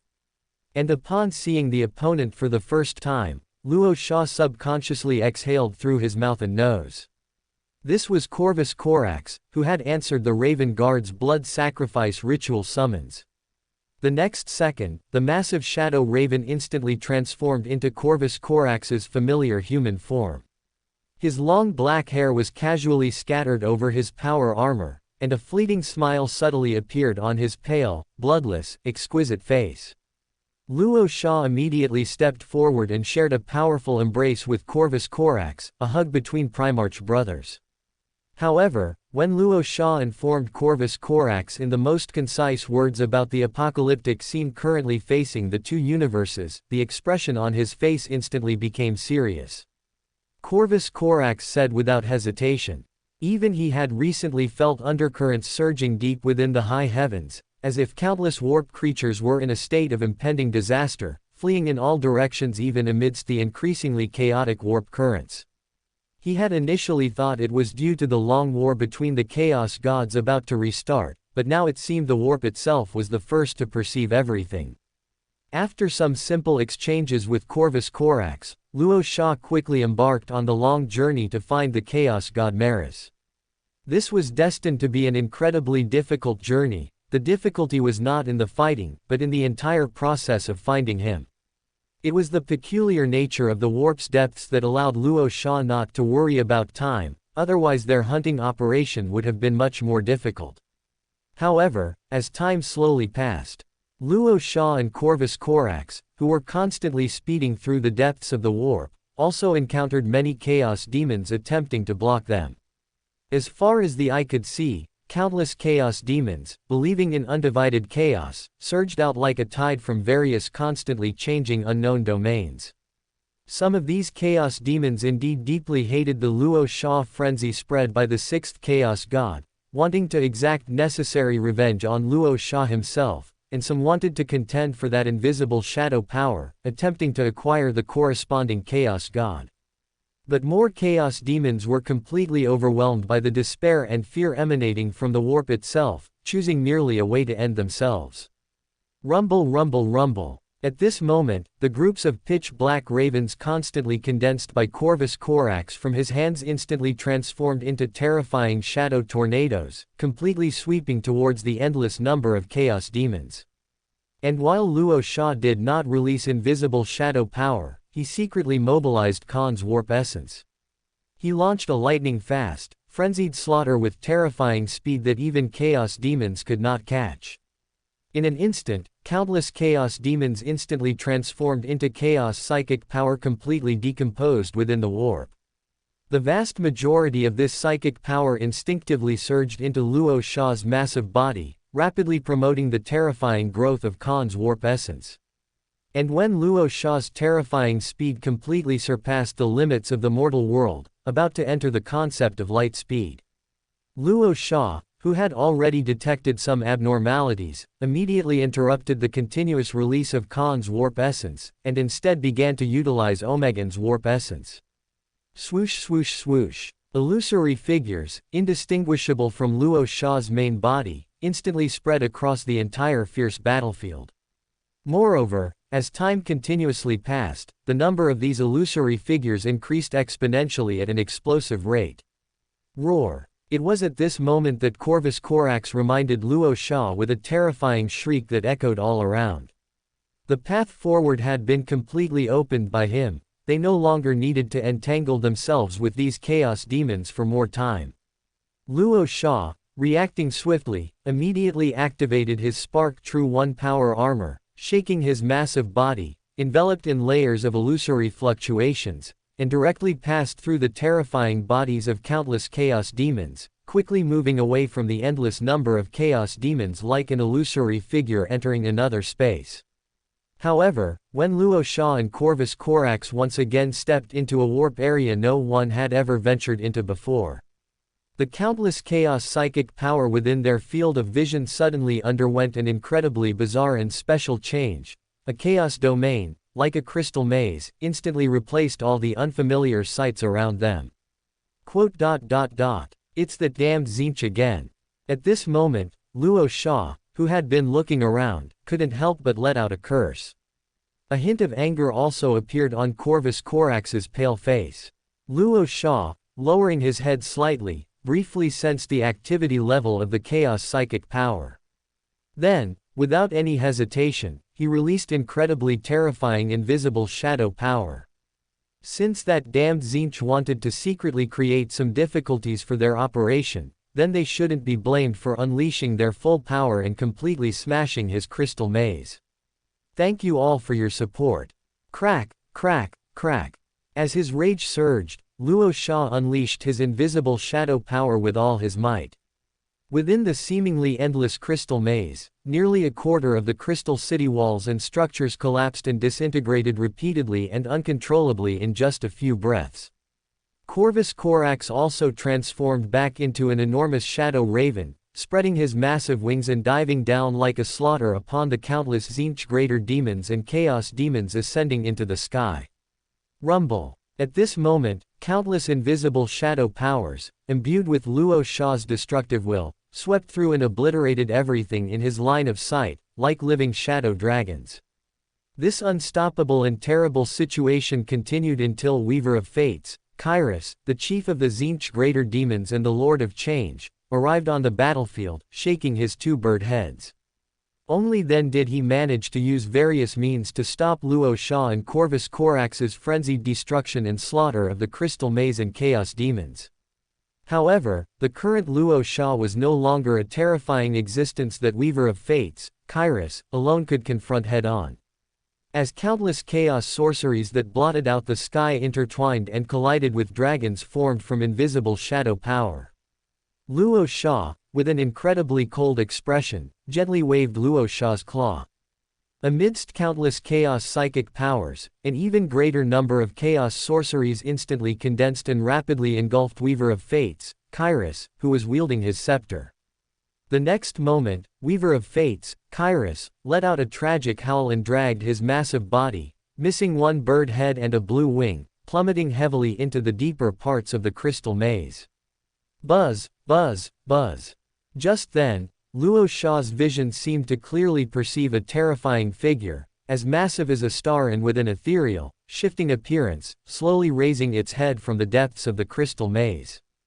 In an instant, the crystal maze, which had been significantly damaged in many places, immediately returned to its original state. The countless Tzeentch greater demons and chaos demons battling Corvus Corax also vanished instantly. Looking around, even the invisible shadow power that Luo Sha was continuously releasing from his massive body seemed to have met its nemesis, directly transforming from an indomitable dragon-like form into a special state of repeated collapse and dissipation. Tzeentch. At this moment, Luo Sha took a deep breath and couldn't help but let out a furious roar that echoed throughout the entire chaos domain. He could clearly feel that deep within the endlessly surging rage, a large amount of blessing power from Khorne once again filled his entire massive body. At the same time, when the invisible shadow power became ineffective, that portion of Angren's warp essence, surprisingly, activated without wind, instantly erupting outwards from Luo Sha's body. However, surprisingly, the awakened Angren's warp essence did not provide any enhancement to Luo Sha himself. The countless surging crimson warp essences rapidly transformed into an incredibly massive Khorne Greater Axe, which then fell into the depths of one of Luo Sha's giant palms. In a flash, Luo Sha felt no fear or hesitation whatsoever. Instead, his entire consciousness was incredibly clear, so clear that all that remained was the insane urge to strike Tzeentch with an axe. His magnetic boots stomped with full force on the invisible void, and his entire massive body launched a fearless and insane leaping chop towards the vaguely revealed form of Tzeentch. HMPH. However, at this moment, Luo Sha, who was roaring, seemed to hear an incredibly low cold snort echoing in his ears. By the time the Khorne Greater Axe, tightly grasped in his giant hand, was about to transcend space and even time, and heavily land above Tzeentch's blurry figure, everything within his field of vision instantly underwent another extremely mysterious and bizarre change. Tzeentch's crystal maze instantly dissipated, leaving only countless surging chaos psychic powers in the air, as if the entire chaos domain had never existed. Boom! Luo Sha, holding Angren's warp essence, crashed to the ground, splashing countless colorful chaos psychic powers. He instinctively twisted his entire head and briefly exchanged glances with Corvus Corax, who stood not far away. Only then did he confirm that Tzeentch seemed to have been forced to concede defeat, ultimately throwing the two of them out of the crystal maze. Thus, Luo Sha and Corvus Corax once again embarked on the long journey of hunting the Chaos Lesser God, Maris. However, they did not encounter any more encirclements by chaos demons or the arbitrary interference of chaos gods. In the period that followed, Luo Sha and Corvus Corax encountered several chaos lesser gods who had never ventured into the real universe before. Some of these chaos lesser gods could barely communicate, allowing them to obtain information about Maris. The other chaos lesser gods remained in a state of madness. Rather than being chaos lesser gods with sentience, they were more like physical manifestations of conceptual powers. To some extent, Corvus Corax, who had spent years in the depths of the warp, knew little about this situation. Perhaps the mysterious and bizarre depths of the warp still contained more ancient secrets that no one could explore. It was precisely because of this that some ancient legends, whose authenticity could not be discerned, also reached the ears of Luo Sha and Corvus Corax. The most explosive piece of information among them concerned the Emperor himself. Some ancient chaos lesser gods, who could communicate and had existed for an extremely long time, believed that the current emperor was, in all likelihood, the Chaos God, the King of Darkness, who had existed since the very beginning of the warp's birth. However, due to various factors, he was filled with various aspirations and an unimaginable love for everything in the real universe, especially the human race, which is why he chose to relinquish his Chaos God status and become the humans' master. In fact, even Luo Sha and Corvus Corax were filled with endless doubt about this claim, believing it to be merely a fantasy. After all, even Luo Sha, who was already confirmed to be the sixth Chaos God, held contempt and destructive intent towards the human race itself. If the Emperor was the King of Darkness from the very beginning of his existence, then how did he completely reverse the inherent nature of a Chaos God and choose to love the mortal human race? Therefore, Luo Sha and Corvus Corax racked their brains but could not find a logically sound answer. And just as both sides decided to remain silent about this and completely hide the secret, they also unexpectedly obtained the hiding place of Maris, the Lord of Chaos and Betrayal, from a Chaos Lesser God, the Eye of Terror. Thank you all for your support. Boom. As countless Chaos psychic powers from the depths of the warp constantly boiled. A psychic giant hand, suddenly enlarged to the size of a star, completely shattered a demon world, infested with a large number of chaos demons, into countless fragments and debris. Buzz buzz buzz. At this moment, a big-headed monster, whose head looked incomparably huge but whose body was very thin, appeared from amidst the fragments and debris, wrapped in a large warp storm. Luo Sha. As soon as he appeared, he immediately bared his fanged mouth and roared angrily at Luo Sha, who stood in the void.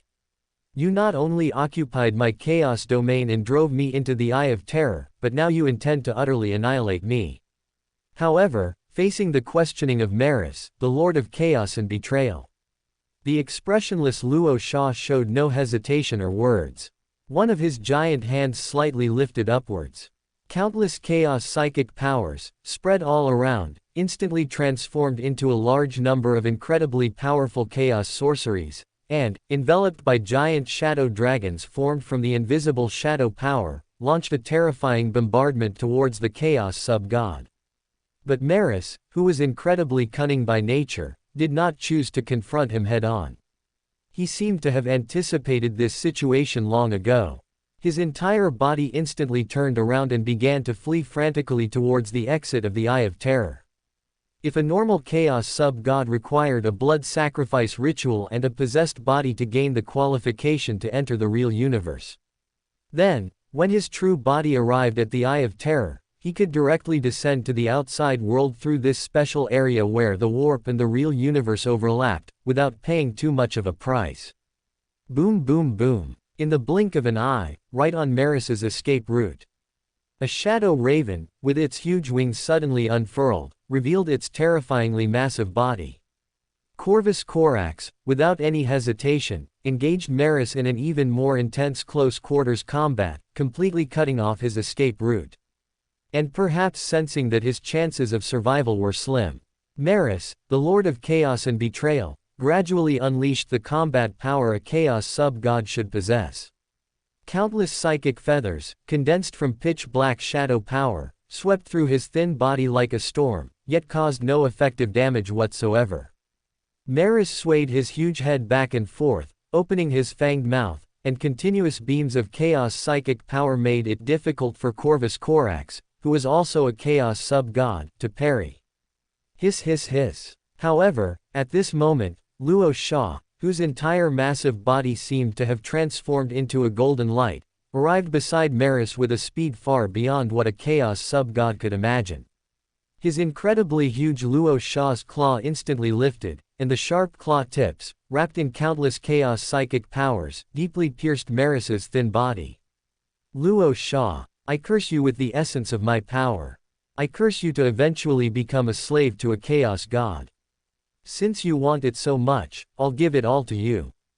All of it. At this moment, Maris, who was constantly erupting with chaos psychic power fluctuations, seemed to have given up his final struggle.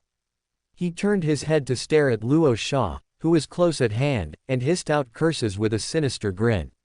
At the same time, a large amount of power essence corresponding to the chaos god of greedy dissolution rapidly poured into Luo Sha's massive body. Boom! In an instant, clear and terrifying cracks appeared on Luo Sha's massive body, causing him to instinctively let out a cry of pain.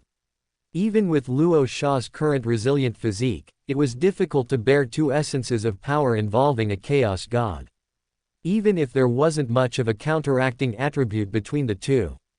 But unless Luo Sha immediately abandoned his physical body in reality and ascended to a chaos sub-god on the spot, he would inevitably be unable to withstand the rapidly surging chaos psychic power. In a flash, the incredibly quick-thinking Luo Sha immediately thought of Corvus Corax, the Corvus Corax before him.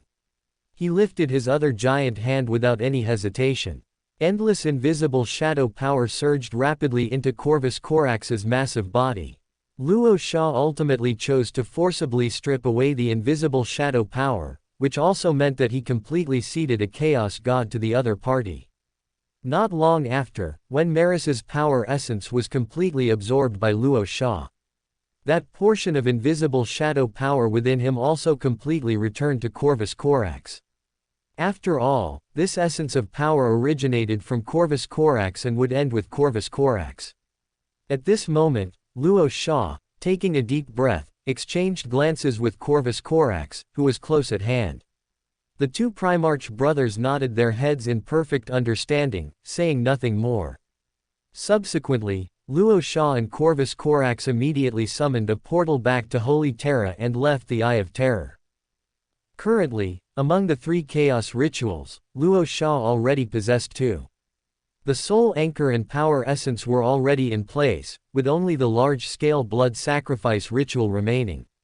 However, when Luo Sha and Corvus Corax returned to Holy Terra, they immediately discovered that the entire battlefield situation had become even more intense and chaotic. During the brief time they spent in the warp, the Tyrannid army from the Hive Mind had already reached the outskirts of the solar starfield, officially engaging in a brutal, life-and-death war with the Human Empire, the Votan League, and the Craftworld Eldar. At the same time, it could be clearly seen from the void black hole, held by two terrifying giant hands. Native Terra was also heavily besieged by an infinite number of God's fleet. If it weren't for the extremely fierce firepower of the Battle Moon and Asgard, and the valiant fighting of universe-level powerhouses like Thor and Fulgrim, then it would probably be only a matter of time before Native Terra fell into the hands of the gods of creation. At this moment, Luo Sha quickly moved his massive body to find Perturabo, who was reorganizing the Iron Warriors Legion. He immediately ordered him to go to Native Terra and try every possible way to buy more time for everyone. And facing the trust from his brother, even Perturabo agreed without any hesitation. He led all his offspring, crossed the portal that still existed on the surface, and successfully met up with Iron Man David. While Luo Sha was quickly pondering how he should carry out the large-scale blood sacrifice ritual. With the appearance of countless dark illusions of the Caliban Forest, Lionel Johnson also successfully returned to Holy Terra, leading Magnus. More importantly, on the outermost perimeter of the Tyrannid army besieging the solar starfield, countless tomb fleets from the space Necrons, and void fleets from the Orcs, also faintly appeared from the cold void. Thank you for your support. To some extent, jointly resisting an uncontrollable terrifying threat is always an important means of uniting all forces. Even Luo Sha had not anticipated that when the apocalypse, involving the life and death of two universes, was about to arrive, the various alien races in the entire galaxy would be able to unite with the human empire to resist the crazy enemy from outside. Even if the space Necrons were able to create flesh and blood bodies for themselves through the power of the Infinity Stones, and the Orcs simply enjoyed the pleasure of brutal warfare, regardless, the major races in the Warhammer universe had already gathered in the solar starfield, contributing their strength to this war-torn universe. Soon after, with a dazzling green energy fluctuation, Saifu Luo Sha, leading Doom, Trazyn the Infinite, and a group of space Necrons led by the Farron of the Storm Dynasty, successfully arrived on Holy Terra within the sight of Luo Sha and others. Following this, Wild Wolf Luo Sha and the Orcs, war boss, Skullbreaker Slaka, also arrived on Holy Terra aboard a wobbly orc flying vehicle. Thus, while the intensity of the war was still within a controllable range, Luo Sha, Corvus Corax, Lionel Johnson, Regent Gilliman, Omegan, the Reluctant Magnus, and Lorgar, among others, held a formal meeting with the leaders of the various alien races. Luo Sha and Regent Gilliman first represented the human empire and the emperor in thanking these alien races for their arrival. Although many of the space Necron Pharons and Skullbreaker Slaka showed disdain, they suppressed their inner aversion, allowing the meeting to proceed. Subsequently, Luo Sha shared all the information in more detail with everyone present without any hesitation. Especially when Luo Sha truthfully stated that he was about to ascend to godhood, the space Necron Pharons had the strongest reaction. Because in ancient times, they had personally experienced the endless torment from the Catan, they naturally harbored distrust and aversion towards these existences, whose power and status far surpassed materialism. However, Skullbreaker Slaka, the Orcs' war boss, nodded in response. The great Orc gods, Gork and Mork, had explicitly decreed that the Orcs would assist Luo Sha in ascending to his Chaos God. Facing the Orcs' disruption, the space Necron Pharons were about to erupt on the spot but were stopped by Imhotep the Stormlord, the Pharon of the Storm Dynasty, who raised his hand. He clearly asked Luo Sha if the legendary power of the Infinity Stones could restore flesh and blood bodies to the space Necron race. At this moment, Luo Sha, who had slightly lowered his head to sense the state of the Infinity Stones, wasted no words. He had the space Necron side randomly select a candidate, then immediately gathered a portion of the Infinity Stone's power and completely blasted it onto the opponent's living metal body. The next moment, within the sight of countless people, a space Necron, entirely composed of living metal, instantly transformed into a flesh and blood body radiating life. In fact, from the moment the space Necron race had their souls completely devoured by the Catan, they could no longer transform from metal back into flesh and blood bodies. Even the omnipotent power of the Infinity Stones could not reverse this situation. Instead, it merely used the space Necron's living metal as a skeleton, regrowing a flesh and blood shell with life activity and basic metabolic circulation on the outside. However, no one could uncover the truth of this matter except Luo Sha, who possessed the Infinity Stones. Especially when the space Necron Pharons witnessed this miraculous live demonstration, even Imhotep the Stormlord fell into an uncontrollable state of excitement. Therefore, he immediately announced to Luo Sha and others that the human empire would be one of the space Necron's most important allies, and all the space Necron's power would provide any assistance for Luo Sha's ascension to godhood and the defense of Holy Terra. At this moment, seeing that initial trust and balance had been achieved among the various alien races, Luo Sha and Regent Gilliman instinctively exchanged glances and immediately drafted a temporary agreement, signing it with each alien race. They did not expect the human empire and the alien races to live in harmony thereafter, but any falling out would have to wait until they successfully weathered this apocalyptic crisis. After all this was smoothly completed, Luo Sha unhesitatingly assigned tasks to everyone present. The Orcs, being extremely numerous and delighting in war, were tasked with delaying the hive mind's Tyranid army as much as possible. The leagues of Votan and the Craftworld Eldar needed to assist the human empire in defending the solar starfield and Holy Terra. The space Necrons, possessing many extremely terrifying large war machines, were tasked with monitoring the void black hole. If the gods' fleet on the other side launched an invasion towards Holy Terra, it was hoped that the space Necrons could unleash their formidable combat power.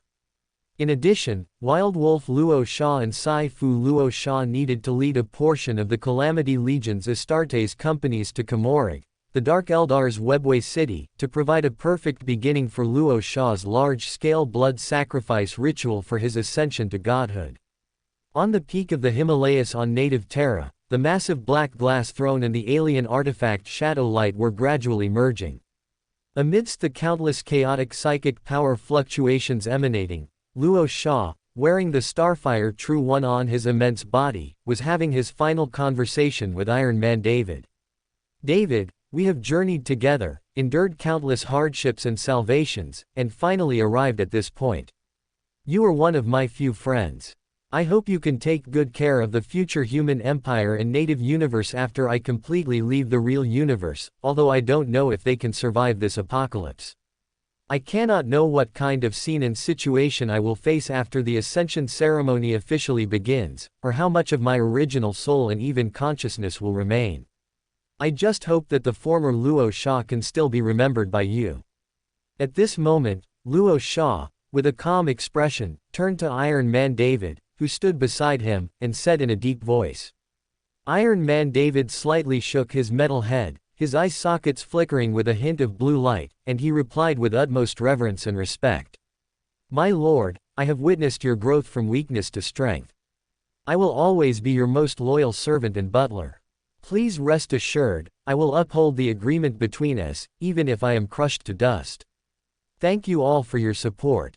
Boom. In the cold warp of the native universe, Thunder God Thor's terrifying lightning power continuously exploded. One after another, God's fleet ships carrying countless super vanguards only managed to withstand a few blows before completely turning into burning metal wreckage floating in the universe. At the same time, Fulgrim, who was massively releasing Phoenix Force, had already transformed into an enormous flaming phoenix. It fiercely spread its massive wings, burning like fire, and charged headlong into the densely packed God's fleet. Buzz buzz buzz. On the mechanical continent of Asgard further away, countless colossal turrets, which had been in place for a long time, were unleashing terrifying firepower into the cold warp. In addition, the Bifrost Bridge, operating at full power, continuously emitted terrifying energy fluctuations that swept across most of the solar system, rendering the gods' fleet within a certain range completely powerless to retaliate. However, as time passed, there was no sign of the gods' fleet continuously pouring into the solar system decreasing in number. When the Forge world of Mars, which had been isolated for so long, was declared lost and completely reduced to the slowly crumbling planet wreckage, a large number of universe-level powerhouses from various alien races began to change direction, launching an even more intense siege against native Terra. Swoosh swoosh swoosh. Because the super void shield covering the entire native Terra had not yet developed a breach, large landing pods, each carrying countless super vanguards, began a large-scale descent onto the battle moon and the mechanical continent of Asgard. And with Iron Man David's rapid transmission of a series of activation commands, an astronomical number of mechanical legions emerged from the depths of the battle moon and the mechanical continent of Asgard, revealing their ferocious figures and engaging in incredibly bloody and terrifying close-quarters combat with a large number of super vanguards. Immediately after, as streaks of azure teleportation light spread across the fierce battlefield, teams of Super Raven Guard, wearing vibranium power armor on their massive bodies and wielding various powerful firearms and melee weapons, descended onto the battle moon and the mechanical continent of Asgard, assisting the endless mechanical legions in establishing an even more formidable defensive line. Boom boom boom. At this moment, God's fleet envoys, almost entirely enveloped in colorful light, traversed the cold warp of the solar system. They unhesitatingly launched indiscriminate energy bombardments at the various forces on the surface. These God's fleet envoys, forcibly infused with a large number of divine blessings, were less like universe-level powerhouses and more like mass-produced elites, temporarily created. They possessed blessings but were unable to fully unleash their complete power. This also provided more combat opportunities for the mutant troops who had just been teleported to the surface battlefield. And when the mentally deranged Scarlet Witch, enveloped in incredibly terrifying scarlet power, landed on the surface battlefield, a large number of God's fleet envoys capable of warp flight were forcibly dragged from outside the atmosphere to the surface, then completely engulfed by waves of scarlet power energy that bombarded them. Crack crack crack. In an instant, terrifying sounds reverberating between the two universes abruptly echoed in everyone's ears. Countless people immediately looked up from the breaks in combat, only to see that the massive void black hole, spanning countless light years, seemed to be continuing to expand its overall range. Even though the terrifying great hands from the Emperor and the sixth Chaos God desperately tried to hold up the void black hole, they simply could not completely stop the collision trajectory that had already begun between the two universes. At this moment, as larger-scale warp storms quickly condensed above the solar starfield, a blood-red great hand belonging to the blood god Khorne, disregarding the desperate attempts of Slaanesh, Tzeentch, and Nurgle to stop it, actually reached out to support the void black hole. At the same time, above the super fleet composed of countless orcs, two incredibly cunning and brutal massive green figures also emerged faintly from the endless WAAAGH energy. They seemed to forcefully thump their muscular chests, and then, without hesitation, they stepped through the cold warp, extending their powerful support to the slowly crumbling void black hole, standing firm at its edge like sky-supporting giants. Currently, even the orcs, gods, Gork and Mork, had no choice but to join the effort to prevent the two universes from colliding and being destroyed. And while various special situations were rapidly unfolding between the two universes on the brink of destruction, Luo Sha, whose massive body still stood atop the Himalayas, vaguely sensed an endless flow of faith power continuously pouring into his soul and even his consciousness. Within his line of sight, he seemed to clearly see that throughout the entire human empire's territory, every ancient statue belonging to the Emperor was slowly emitting incredibly brilliant golden light. As a result, countless devout believers, who confirmed that the Emperor was manifesting, led by a large number of national religion priests, almost non-stop chanted the magnificent names of the Emperor and the god-child Luo Sha. Emperor. Luo Sha. Emperor. Luo Sha. Not long after, when the entire Warhammer universe gradually echoed with Luo Sha's name, the Calamity Legion, which had just successfully arrived at the Dark Elves' capital, the webway city of Comorig, unhesitatingly initiated an incredibly bloody and cruel sacrificial ritual against countless Dark Elves. Every Dark Elf they successfully killed, they would subconsciously utter Luo Sha's name and pile the broken corpses on the blood-soaked city surface.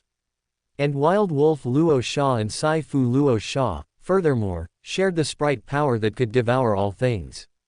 Like Chaos Great Demon who had stumbled into the mortal world, they wantonly destroyed the entire Comorig. At this moment, even Luo Sha clearly perceived all the warp essence within his body. Especially that power essence corresponding to the Chaos God was gradually boiling. His entire consciousness and soul seemed to enter a higher dimension, looking down at his own massive body from a third-person perspective. Emotionless Luo Sha gazed as his entire body took heavy, powerful steps towards the black glass throne. Even in one of his giant hands, golden throne coins emitting golden light instantly appeared, while his other giant hand slowly lifted, about to control the continuously activated Infinity Stone's power to completely destroy countless alien races in the native universe. Boom. However, at this moment, just as the Ascension ritual for the Chaos God and the simulated trial for Horus were about to begin simultaneously, as time and space completely vanished in distorted changes rapidly occurring around Luo Sha's massive body. In a flash, a terrifying great hand, strong and powerful between its thick knuckles, and covered in countless pure white energy, actually appeared out of thin air before Luo Sha. This terrifying great hand, which had forcibly penetrated countless defensive measures, not only successfully stopped Luo Sha's impending snap of destruction and the simulated trial he was about to enter, but also completely dragged him away from the place of ascension. Thank you for your support. At this moment, it seemed as if everything between the two universes had completely quieted down. The capital ships, which had been continuously firing terrifying laser beams and brilliant light spears in the cold warp, ceased their furious roars. On the surface battlefields within countless ring-shaped defense zones, a large number of Astartes, mortal warriors, space dwarves, orcs, space necrons, Tau, Craftworld Eldar, and many other Xenos races, who had been struggling against the Tyranid ground forces and aerial firepower, instinctively lifted their heads.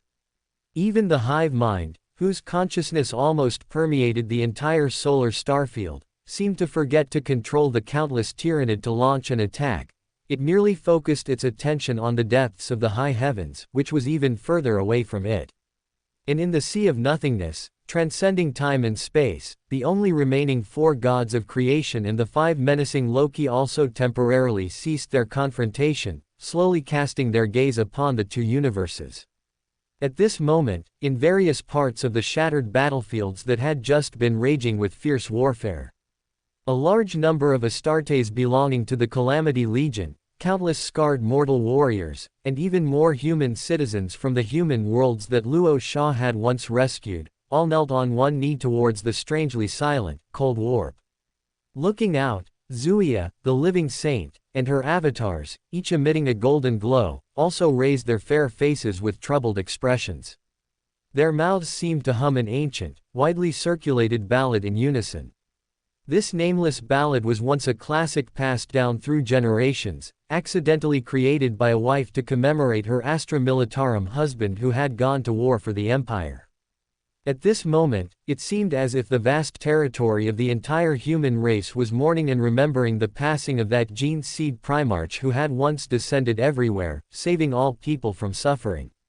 At the same time, deep within the perceptions of every Astartes librarian, psyker among humans, and countless devout believers who were reciting the venerable names of the Emperor and Luo Sha in various places, they seemed to vaguely see a terrifying star, shaped like a black hole on the outside, but whose occasionally revealed core continuously flickered with brilliant light, emerging from nothingness into the depths of the countless warp currents of the high heavens.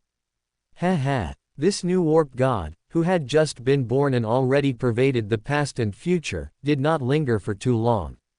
After instinctively letting out a low, cold laugh that echoed throughout the entire warp, he immediately flashed repeatedly through the countless warp storms. He continued until he had traversed countless spaces and times, arriving in front of the void black hole that was accelerating its tearing and expanding its scope, and then forcefully filled the gap between the two universes with his divine body. It was precisely because of this that countless beings with immensely powerful psychic abilities could clearly perceive it. The two single universes, which were originally rapidly merging and colliding, were actually consciously slowing down their fusion speed. Although the overall process and trend of the fusion could not be completely altered by any being. With the heroic sacrifice of Luo Sha, the sixth chaos god, the final apocalypse capable of destroying all things would no longer occur. Especially after the truth of this matter was spread to countless imperial worlds, human populations, and numerous Xenos races through the manifestation of every emperor statue. Almost every living being present instinctively clenched their fists. They let out bursts of incredibly satisfying roars, attempting to vent the overwhelming excitement in their hearts. This indescribable excitement instantly transformed into an uncontainable fighting morale. Countless space Necrons with explosive combat power, screaming orcs, and continuously dancing craftworld Eldar, with the assistance of a large number of Astartes and mortal warriors, completely surrounded the dense tyrannid, until the hive mind had no choice but to abandon its siege of the solar starfield. From then on, whether it was the human empire, the countless Xenos races, or even the entire Milky Way universe, it seemed to have entered a brand new Silver Age. From a certain perspective, the confrontation between the Chaos Gods and the gods of creation was completely hidden behind the scenes. Even the high heavens had, for once, entered a period of stability. Under the gradual guidance of the Emperor's divinity and even the sixth Chaos God, Holy Terra and Native Terra were being gradually pulled into a larger, brand new star system, large enough to accommodate the coexistence of two solar systems. Moreover, as the two single universes were merging into a more complex and mysterious multiverse, everything was undergoing tremendous and unfamiliar changes. However, what remained unchanged was still the endless war between the human empire and various Xenos races. The craftworld Eldar steered their massive craft worlds into the depths of a broader and extremely unfamiliar new universe. They sought to escape the troubles of the high heavens and Slanesh. Even though the high heavens would eventually become part of the new universe, they could obtain a period of extremely stable life before then. The various dynasties of the space Necrons, led by the Storm Dynasty, once again fell into an extremely fierce civil war with the Silent King and the Triarch Council. And because Luo Sha, who ascended to godhood with 6 Infinity Stones, did not fulfill his promise, the temporary alliance and agreement between the Space Necrons and the Human Empire were once again torn up. However, among the various large and small dynasties of the Space Necrons, a small Necron dynasty known as the Fighting Realm was quietly expanding its influence. The master behind the scenes was Doom, the God King, and Trazyn the Infinite, the King of Collectibles, and they could even summon a terrifying number of Calamity Legions and Iron Undead Legions at any time to deal with any enemy. As for the countless Xenos races, the Orcs' needs were the simplest and most direct. They needed endless war. And the Human Empire could not tolerate these Orcs' contamination and repeated harassment of Imperial worlds. Fierce wars with Skull Breaker Slacka were gradually unfolding, but as the war progressed, the Orcs seemed to have a tendency to spread into the depths of the entire new universe. At the same time, various special changes were also occurring within the Human Empire. Omegan led the Alpha Legion to officially return to the Human Empire, contributing his strength to the construction of the New World.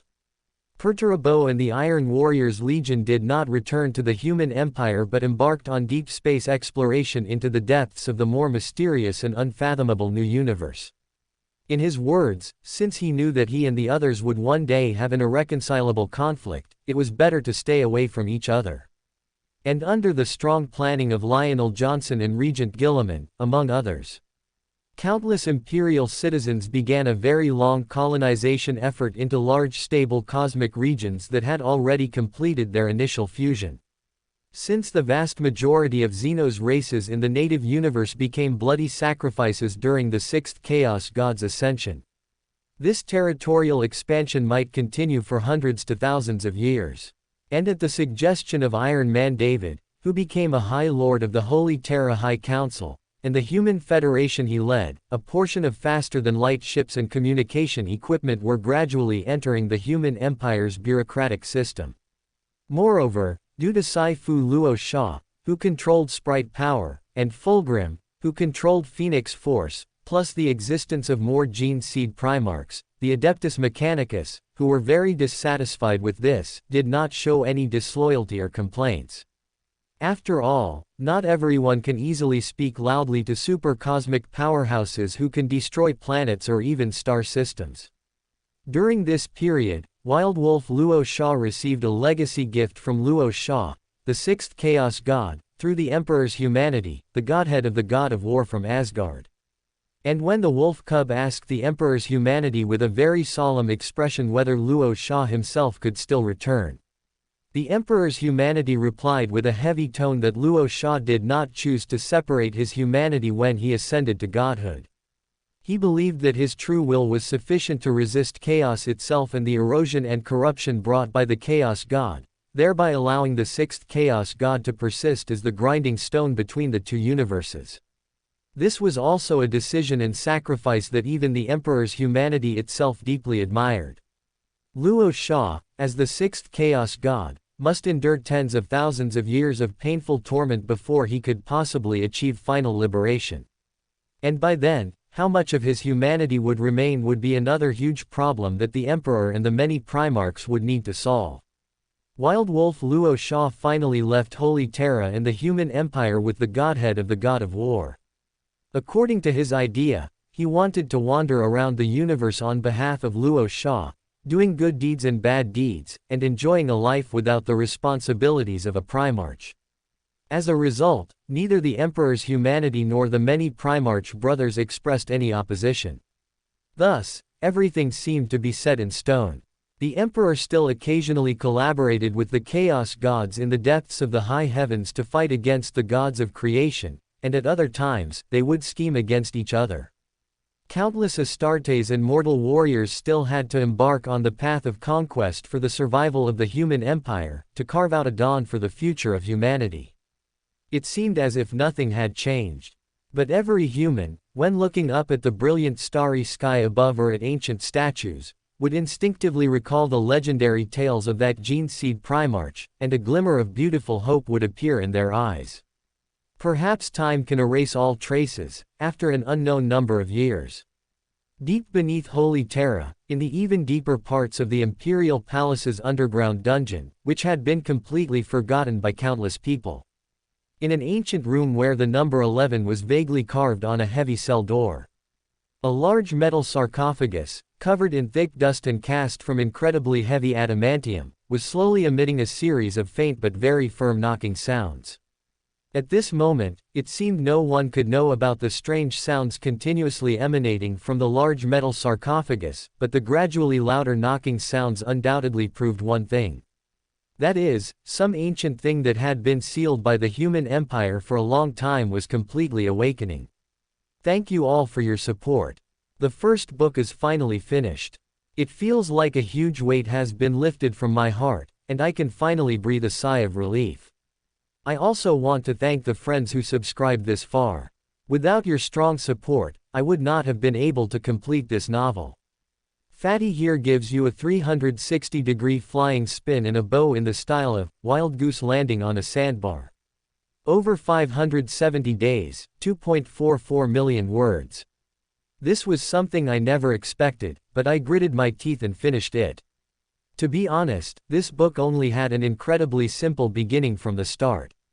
It was an opening I haphazardly wrote in a fit of pique after my novel idea about ghosts was repeatedly rejected by AI review, making it impossible to even create the book. It also happened that at that time I was reading novels in the simulator genre, so I casually chose to combine US comics with Warhammer, which I liked, and eagerly got started. In fact, I didn't expect any achievements back then, even just making a full attendance bonus would have been a miracle. Moreover, I hadn't written anything for a long time and completely lacked writing confidence. Every day, I racked my brains to write plotlines, fearing they wouldn't even meet the criteria for signing a contract. Here, I also need to thank my editor, Fuchin, who not only approved the contract for this book but also helped me gradually find some confidence and excitement in writing. Also, let me reveal a little secret. Apart from the beginning and the end, I actually didn't prepare a formal outline. Even the outline I made later was so simplistic it only consisted of a few sentences. This means that I didn't even know what the plot updated each day would be. Chuckles. Of course, I don't want to make this mistake again, because I've more than once felt genuine pain when facing the development of a novel without an outline. For my next novel, I must properly create a plot outline and character biographies. Furthermore, when the entire novel's plot reached around 1.8 million words, I experienced the taste of losing control of the plot.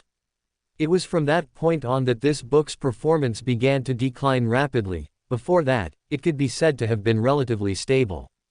It was probably due to mental exhaustion and burnout. From this point on, daily updates became an endless torment. I no longer bothered to analyze plot developments but instead pushed forward vigorously according to the general plot logic. Finishing 4,000 words each day felt like completing a set task, and I had no motivation left whatsoever. This is probably a kind of training that an online novelist must go through, and it also re-taught me my true shortcomings. I hope I can gradually overcome these problems in the next book. As for the theme and content of the next book, the only thing that can be confirmed at the moment is the bizarre cultivation genre. I temporarily don't want to write Warhammer novels anymore, I'm a bit sick of writing them. Moreover, I can now proudly say that I have successfully predicted GW's plot direction more than once, although it's difficult to share this joy with others. It's getting late, and I, Fatty, once again thank all the readers who have accompanied me this far. It is your unremitting support that has kept me going until now. This is an invaluable intangible asset in my life, and I hope my creations have brought you some joy. If there are still friends who like my writing content and style, then let's meet again in the next book. December 9, 2023. Father Nurgle, respectfully submitted. For more thrilling fanfiction stories like this, check out my channel Fanfic Audiobook. Dive into epic adventures, mysterious realms, and legendary journeys brought to life through immersive storytelling. Don't forget to like, share, and subscribe for more amazing audiobooks.